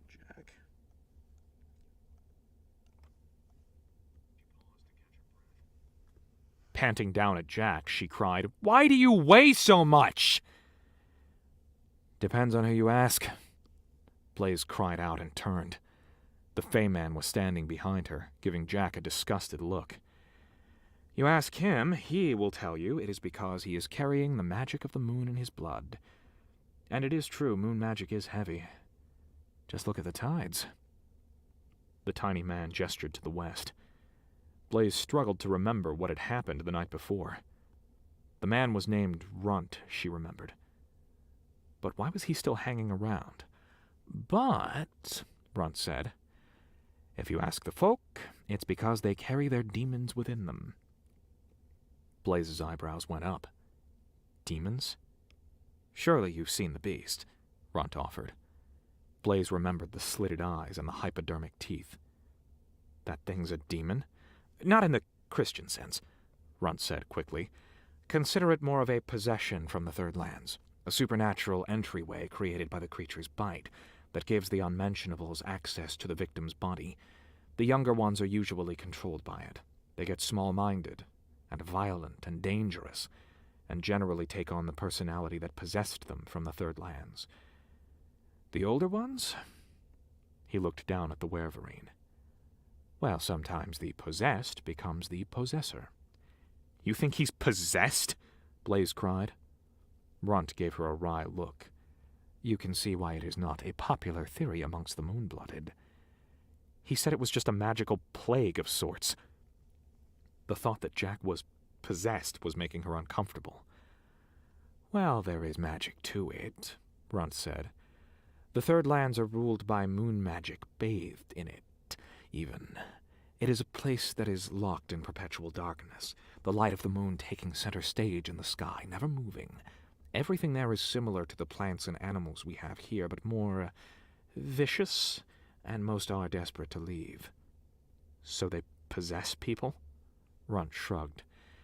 It is the only way for a Third Lands creature to withstand the light of the sun.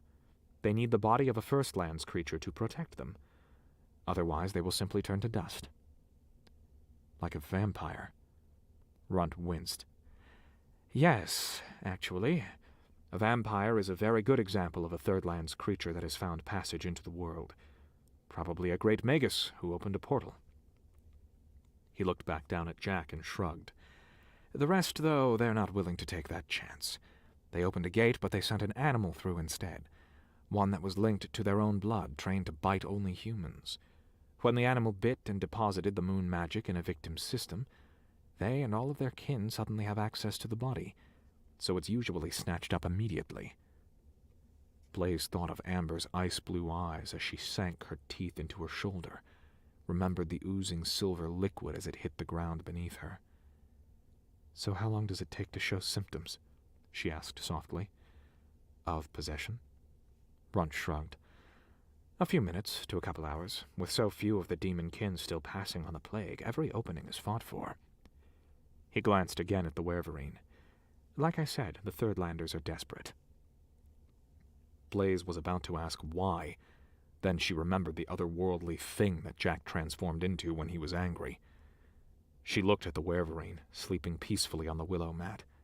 She tried to imagine a world filled with those creatures, where the light of the sun was only a myth, and her gut clenched. I would have let him die, Runt continued, following her gaze. But you looked as if you wanted very much to see him live. I did, Blaze admitted. I admit that I broke a rule of my people. Runt. That I broke a rule of my people.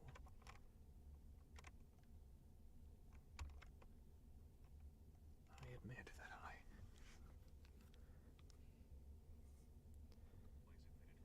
I admit that I broke a rule of my people, Runt said, his words coming out hesitant.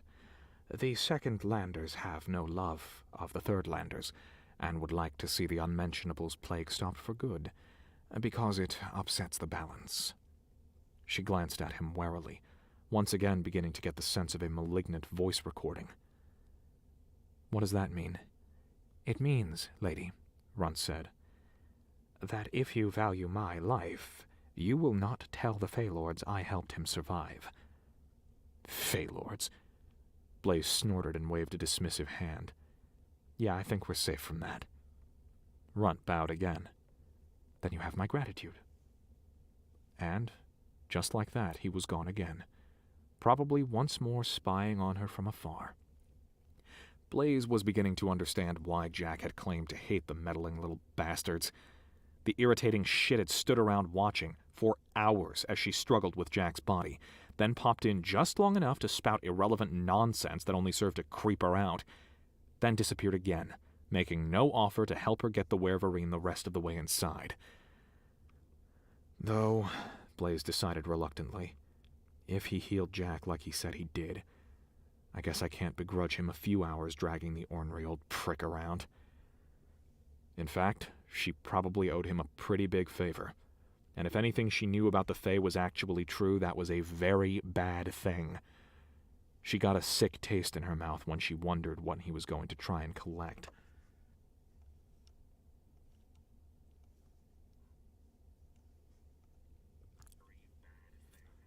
She got a sick taste in her mouth when she wondered when he was going to try and collect.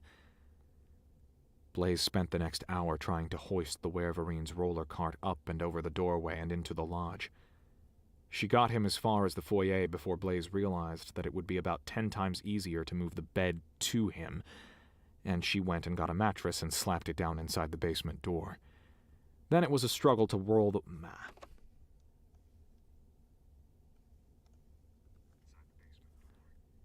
Then it was a struggle to roll the werewolf onto it, and when he fell, belly down, all but crushing the mattress to the floor, Blaze decided not to attempt the frustrating task of trying to flip him back over. She waited just long enough to make sure he was still breathing, then stalked back to her room, grabbed her best rifle and a box of shells, and went to the four-wheeler. In light of recent events, and the fact that Jack couldn't stop her, she needed to make a phone call. Blaze took the long, winding trail to Jack's home at a breakneck pace, trying to fight down that little fear instinct that something inhuman could be on the trail behind her, catching up. She came to a stop in the grassy driveway outside Jack's house, and her breath caught. While the werewolf's home was fashioned solely of logs, it was much bigger than a cabin, with many extra rooms and additions that made it both fanciful and unique. Its entire makeup screamed of craftsmanship, from the riverstone chimney to the little cobbles leading up to the front porch. It was a beautiful work of art. It was also completely destroyed. Blaze switched off the engine, her heart pounding. Through the smashed-in door, she could see that the cabin had been utterly wrecked, with pillow stuffing and food packaging littering the porch and surrounding yard. Slowly, warily, she got off the machine and started toward the front porch. Claw marks raked the logs and furniture, and just about every usable material in the building had been dismantled, spread across the living room and yard in tiny pieces. The hides and wall hangings were shredded. There was a huge, gaping hole in the floor, almost like something had fallen through. The entire place smelled strongly of urine. Grimacing, Blaze briefly took another look at the hole in the floor. A bit startled, she realized that the edges of the hole were precisely cut, and that there were still the remnants of hinges on what had used to be a door. Some sort of root cellar, then? She went to the generator house first. The fuel canisters were missing, the batteries cracked and leaking acid onto the wooden planks. The generator had been ripped asunder, its pieces spread in metal fragments across the shed. She avoided them gingerly as she stepped into the shed. Though she wasn't a mechanic, she was pretty sure that what was left of Jack's generator and battery system wasn't usable. Cursing, Blaze stepped back outside, aiming for the house. Inside, the phone was in several pieces against the far wall, shards of white plastic from its impact still embedded in the logs. When she stepped up to the gaping hole in the floor, however, Blaze began to get a tingle of dread. She found a pack of matches amidst a pile of piss-smelling glass and ruined cookware that had been thrown into a pile in the corner. Matchbook in hand, she started down the steps into the hole in the living room and struck a flame. The tiny light was just enough for her to see that the interior of the hole was rather spacious, maybe 16 feet in any direction. Racks and hooks and display cases covered every spare inch of surface space, all empty, smashed, or overturned. The whole room was utterly cleaned out. Remembering the black Void Titan sword, his scaly black armor, and the darkness-dribbling black dagger, comparing them to the...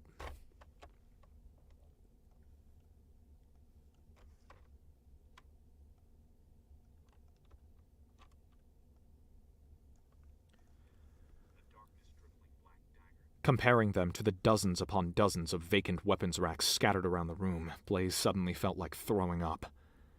She stepped back up out of the darkness, feeling as if she'd been hit by a freight train. We are in so much trouble. Blaze once again considered chartering a flight back to Anchorage, and then after that somewhere in the Bahamas. Maybe she could wait on tables for tourists and completely forget that there were werewolves and thunderbirds and other nasty critters that like to tear each other apart up in the land of the midnight sun. But if she left, then Jack really was going to die. And she was at least partially to blame for this. Hell, mostly to blame. Who are you kidding, Blaze? He was talking about enchanted weapons and armor. You don't need to be a D&D nerd to know that's going to screw with your world. Hell, he had a dagger that could create necrosis. Oh, and did we mention raise the dead? Then, remembering the wolves' conversations about her animals, Blaze realized they're probably going to sell them for food. And if they sold Jack's swords, Blaze didn't have enough money to get them back. But that is exactly what she knew was going to happen. She was a business major. It was basic numbers. Amber had to keep her little den stocked with food somehow, or her precious family was going to revolt, which means she needed to find the cash to buy herself the equivalent of a cow every day or two. Blaze's lips twisted as she remembered the squatter atmosphere of the werewolf den, the drunken brawls and drugs. If what she had seen was any indication, the werewolves weren't really working for a living. That was why she needed to get those weapons back now, before the wolves had the chance to pawn them off to tourists on the streets of Anchorage. Throwing her rifle over her shoulder, she went back to the four-wheeler and started it up. It was time she visited the neighbors. "So, what you need silver ingots for out in the woods?" Jenny May asked, once Blaze put down the phone. If she felt at all awkward that she had been shamelessly listening to Blaze's phone call, she didn't mention it. "Haven't you been listening to the news?" Blaze asked, swinging her rifle back over her shoulder. "The economy's on the verge of collapse. Silver and gold are about the only things that are still stable." Jenny May grimaced. "Ain't that the truth?" The woman peered up at her. "You really gonna eat yaks?" "When the government comes crashing down around us?" Blaze said. "Yeah, I'm pretty sure I'll eat yak." Which launched Jenny May into a dissertation on the current dismal state of the U.S. government, and how nobody in Washington seemed willing to make any changes, and how the economy was being run by a bunch of crooks. "They're just lining their pockets with our money," Jenny May growled, "and nobody's got the balls to stop 'em. All those earmarks and pork. You listen to Limbaugh? He's got the whole nation in an uproar about that predator control stuff. Federal government's trying to step in, when what we really need to do is kick all them wildlife cops out and start managing it ourselves. Leave it to the men and women who live here, not some office worker in Anchorage. Mother Nature's got cycles, and those dumb bureaucrats back in Washington don't have the first clue about how to manage our resources. Can you believe it? The federal government trying to take over fish and game. Like we don't even own our own damn state anymore." Blaze listened as long as she could, making polite nods here and there, but eventually she began to itch to get back home to check on the werverine. The Ebony Creek Lodge was a beautiful place with plenty of exposed wood and a nice, homey feel. But Blaze kept seeing the wrecked insides of Jack's cabin, knowing that if she didn't do something soon, sooner or later the wolves would do the same here. "I hate to do this to you," Blaze interrupted after a pause in Jenny May's tirade, "but I've really got to go back to the lodge. I left Jack to watch over the lodge, and he's got about as much interest in it as... I don't know."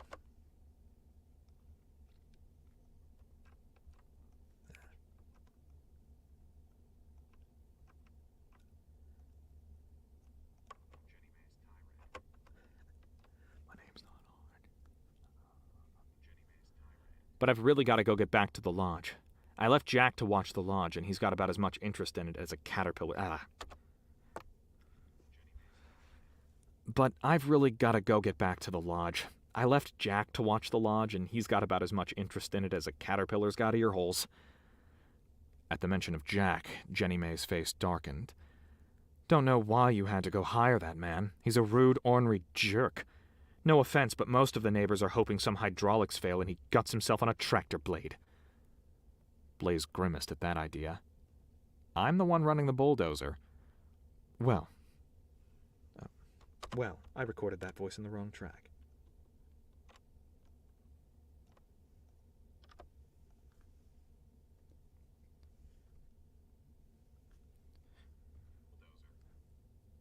Well. Damn it. Ableton! "Well, you get the idea," Jenny May said, stepping to the door but not opening it. "He's a bastard. Nobody likes him."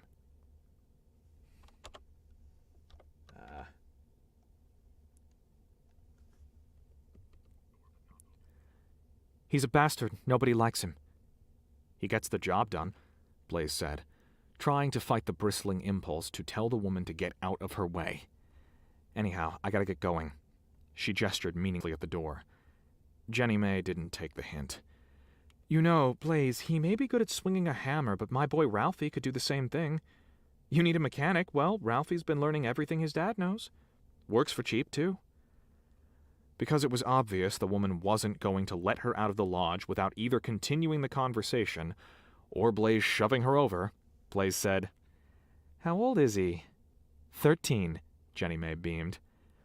And he already rebuilt his own four-wheeler. It's that one out there, she said, pointing through one of the many enormous windows of the lodge. The four-wheeler in question had a lift kit that put it approximately 4 feet off of the ground, with a set of steps to climb into the driver's seat. The front was completely covered in a truck-sized cow catcher, just in case it slammed into a moose, of course, and the whole vehicle was painted a nice shiny black. It also looked ready to tip over the moment it went around a sharp corner. "Wow," Blaze said, biting down her wince. "That's really big." "Did it himself," Jenny May beamed. "My boy can do anything he puts his mind to." "I can see that," Blaze said. "Well, I'll have to keep that in mind." That seemed to satisfy Jenny May, because, smiling and nodding, she yanked the door open, saying, "You do that, you do that. We'll see you again soon, Miss Blaze." She said her goodbyes quickly and made a hasty departure, stepping out onto the porch where Jenny May's 2 big Great Danes were curled on either side of the door. They lunged to their feet and growled, hackles bristling as she tried to pass. Blaze came up short, eyeing the feral look in their faces nervously. "Must be the smell of Jack on you," Jenny May offered, pulling the dogs inside. "He's gay, you know." Blaze almost tripped over herself, choking. "Gay?" She had a brief stab of fear, remembering the way the werverine had brandished the wine between them like a shield, and wondered if that was why Jack had tripped all over himself the next morning offering marriage vows. "Sure is," the portly woman insisted. "I arranged for 12 different girls to go have dinner with him over the years, nice girls, too, ones who were working at the lodge for the summer, and he just sat there and insulted them until they left in tears." No, he's not gay, he's just a dick. And that's why he's fun to play.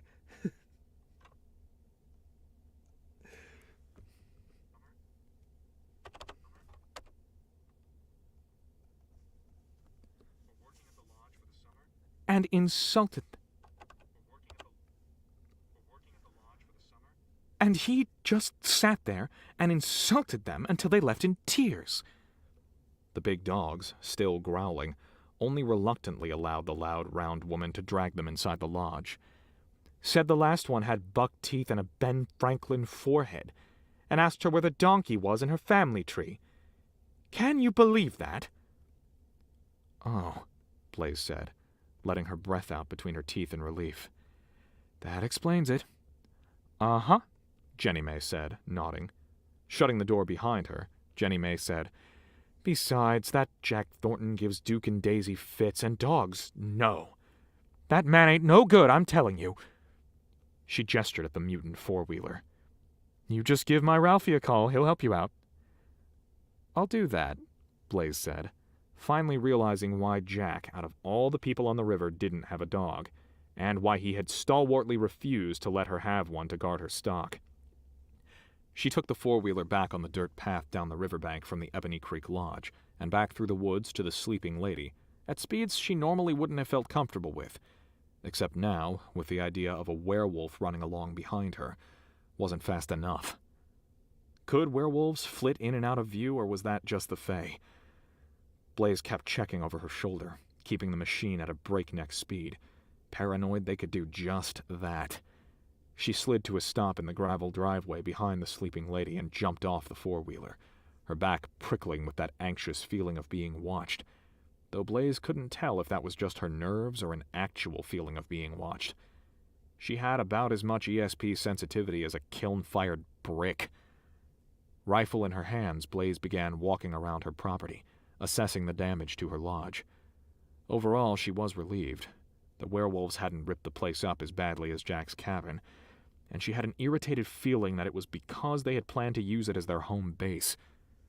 A few walls in the basement floor were busted, and the wood stove was slightly crooked on the spark catcher where something big had slammed into it, leaving burnt fur on the iron.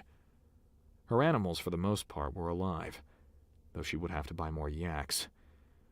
Later, once she got the wolf problem under control. "Oh yeah?" a part of her demanded.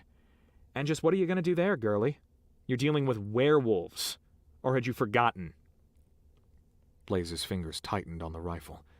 So what if they had a dagger that could make a person's flesh rot? They were not taking her dream from her. And yet all the woodsy experience Blaze had ever had come from hunting trips with her father. What was she going to do, go to their camp and start picking them off until they figured out where she was hiding and gutted her? Hell, in all her father's hunting trips, Blaze didn't even have the stomach for gutting her own kill. A fault in the extreme to most serious hunters, who considered it a lack of respect for the animal. So, to avoid having to see the requisite blood and gore, and withstand the disapproval afterwards, Blaze had simply started to make excuses whenever her father scheduled his yearly hunting trips, explaining how busy her econ class had gotten, or gee, that's sad, her government club had already planned a trip to Juneau that week to meet with the state reps on important student issues, and she just couldn't afford to miss the talks about technology funding and teen pregnancy. Sorry, Dad. It was one of the many things she had begun to regret in her life. Not only had she given up perfectly good life experience, but she'd seen that much less of her old man before he finally kicked the bucket.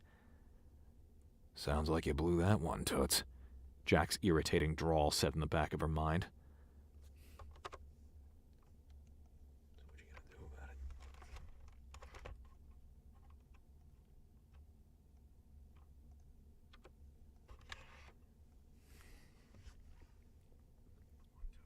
Jack's irritating drawl said in the back of her mind. So what you gonna do about it? Shoot them, for one. While Blaze didn't really have the stomach for gore, she had spent enough time with her dad packing ammunition and sighting in rifles that she had a pretty damn good idea how to put a good-sized dent in the werewolf numbers. If, of course, the legends and Jack's irrational fear of Silver were to be believed. The question was, of course, whether or not they would catch her before she thinned out the herd, and whether the Alaska State Troopers would come investigate all the shooting. "Have to make myself a silencer," she noted. It was easy enough. A milk jug packed with insulation would do the trick. What Blaze really wondered, though, is whether or not she could go through with it. She could melt Silver and load ammunition from now until the end of days. But the first time she pulled the trigger and saw someone fall, was she going to lose her nerve? The full consequences of her plan hit her then, and she just about dropped her rifle in the dirt right then. And what the hell was she thinking? She had trouble killing moose, and here she thought she could just traipse around killing people? She just didn't have the stomach for gore. Hell, the one time her dad had forced her to clean her own fish, she had puked all over herself and gone into something akin to shock. It had been one of the times her parents had shipped her to the emergency room, too, earning her a place on the not-so-hallowed list of patients whose symptoms were self-induced. As in, she was a rich brat who did it for attention. Yet she had to do something. The Werverine was down for the count, and she had absolutely no idea when Amber's pack would be back looking to finish the job. She realized the elf was watching her from behind her barn. Upon seeing her, he reluctantly stepped into view. "You should go back to where you came from," he said in his stiff, stilted English. "The Moonkin will be back. Maybe not tonight, but soon. This is their territory now. They laid claim when they defeated the Wolverine." For the first time, Blaze felt a rush of viciousness surge up in a rising fury. "This is my land," she growled. "They step on my land. I'm gonna show 'em a few things about modern warfare." Runt gave her a dubious look up and down. "How?" he finally asked. What he left unsaid was, "You may be 12 feet tall and have boots big enough to crush a hippopotamus, but you don't even know how to use a compass."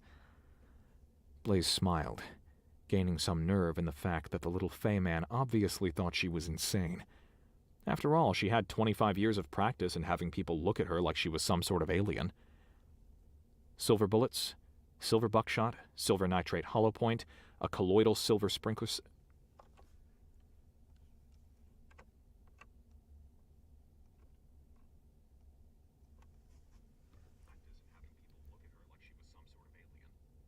Silver bullets, silver buckshot, silver nitrate hollow point, a colloidal silver sprinkler system, stuff like that. They step on my land again, they're going to be wishing they hadn't. "Oh," Runt said. He glanced at the sleeping Lady Lodge, then back at her, and shrugged. "Well, it's your grave you be digging." Then he turned and did his annoying little fey thing, vanishing into thin air, leaving Blaze with a whole new wave of goosebumps trickling down her back.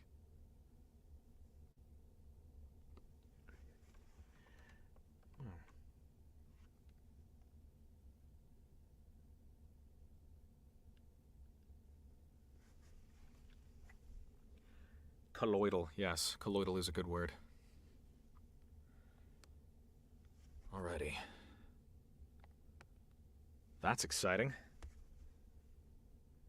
That's an exciting milestone right there.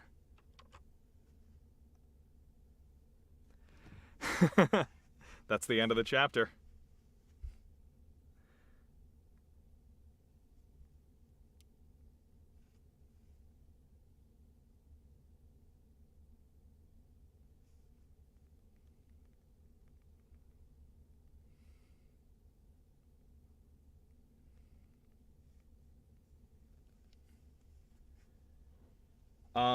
Me? Yes, I am the newest edition. Farm Cheese, are you the newest addition to SBTL? That is correct. Yes. Unless someone else new has joined since then. Because I know they brought a couple of new people on, but yeah, I'm one of the new ones.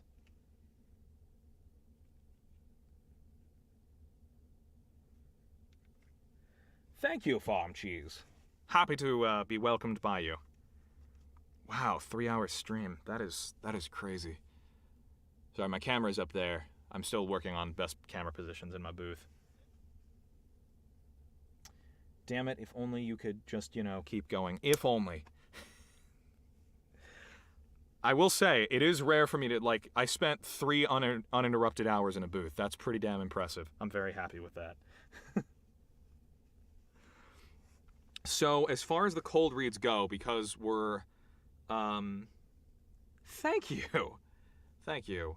Character Force says, and you did great. Thank you. I really appreciate that. So as far as further streams go, yeah, I've done a couple lit RPGs. Farm Cheese asking, have you done lit RPGs? Yes. So I just had my first lit RPG ever with Sound Booth Theater release, called Heroes of Last Resort. I was lead narrator on that. Yes. Thank you, Zach, for your wonderful voice, and thank you, Sara, for your glorious story spinning. This combo is delicious. Isn't Sara's storytelling great? It's so much fun to read. So Farm Cheese, to answer your question, I have done some lit RPGs. Heroes of Last Resort is the first in a series, and that's the first book I ever did for SBT. I have a lit RPG series going on right now called Cyber Squad, which is really, really good. Heroes of Last Resort, I think, should be on the Sound Booth Theater app, yeah. It's one of their projects. But I've also done, before I joined them, I did Cyber Squad and I'm the Bad Guy, were the other 2 lit RPG series I've done. And those are still ongoing as well. So, I've done a fair few.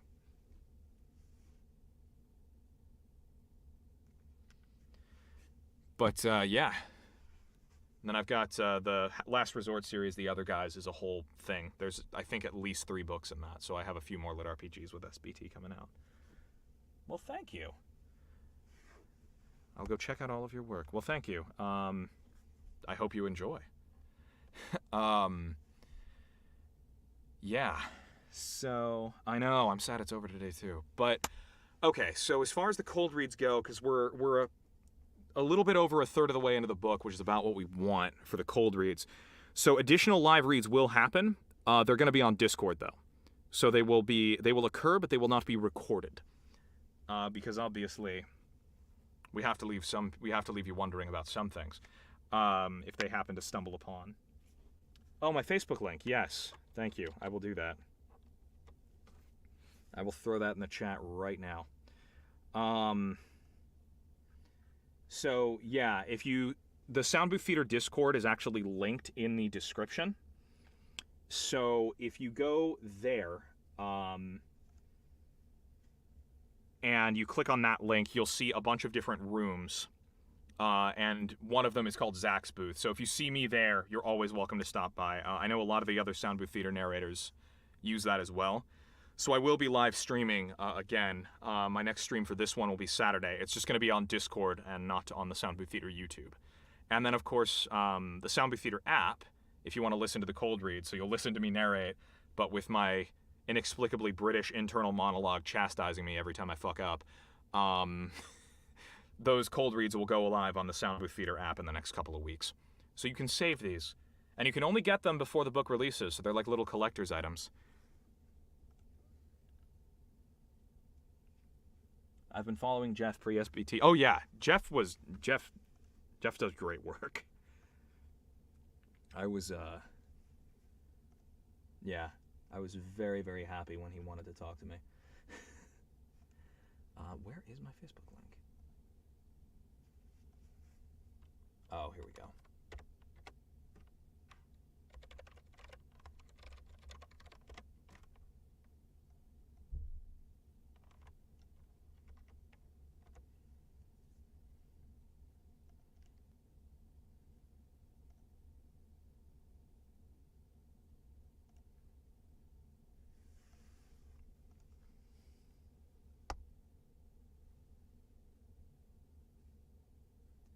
Facebook link.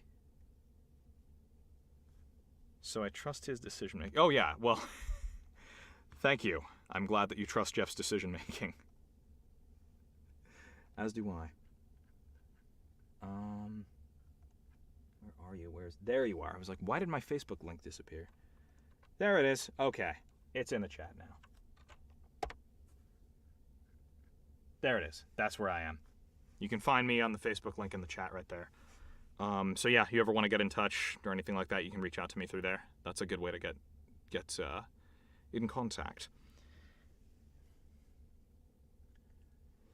Anyway, thank you all for joining me. I had a lovely time. This was it might have been a record-setting session lengthwise. Certainly in the longest amount of time I've spent in the booth, in months at least, possibly all this year. But what can I say? Great writing makes it easy. So, yeah, thank you, Farm Cheese. I look forward to hanging out with you more as you come to visit.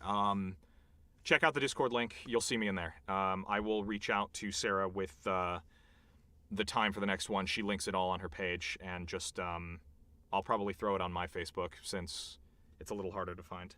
And I shall see you all soon. You enjoy your evening now.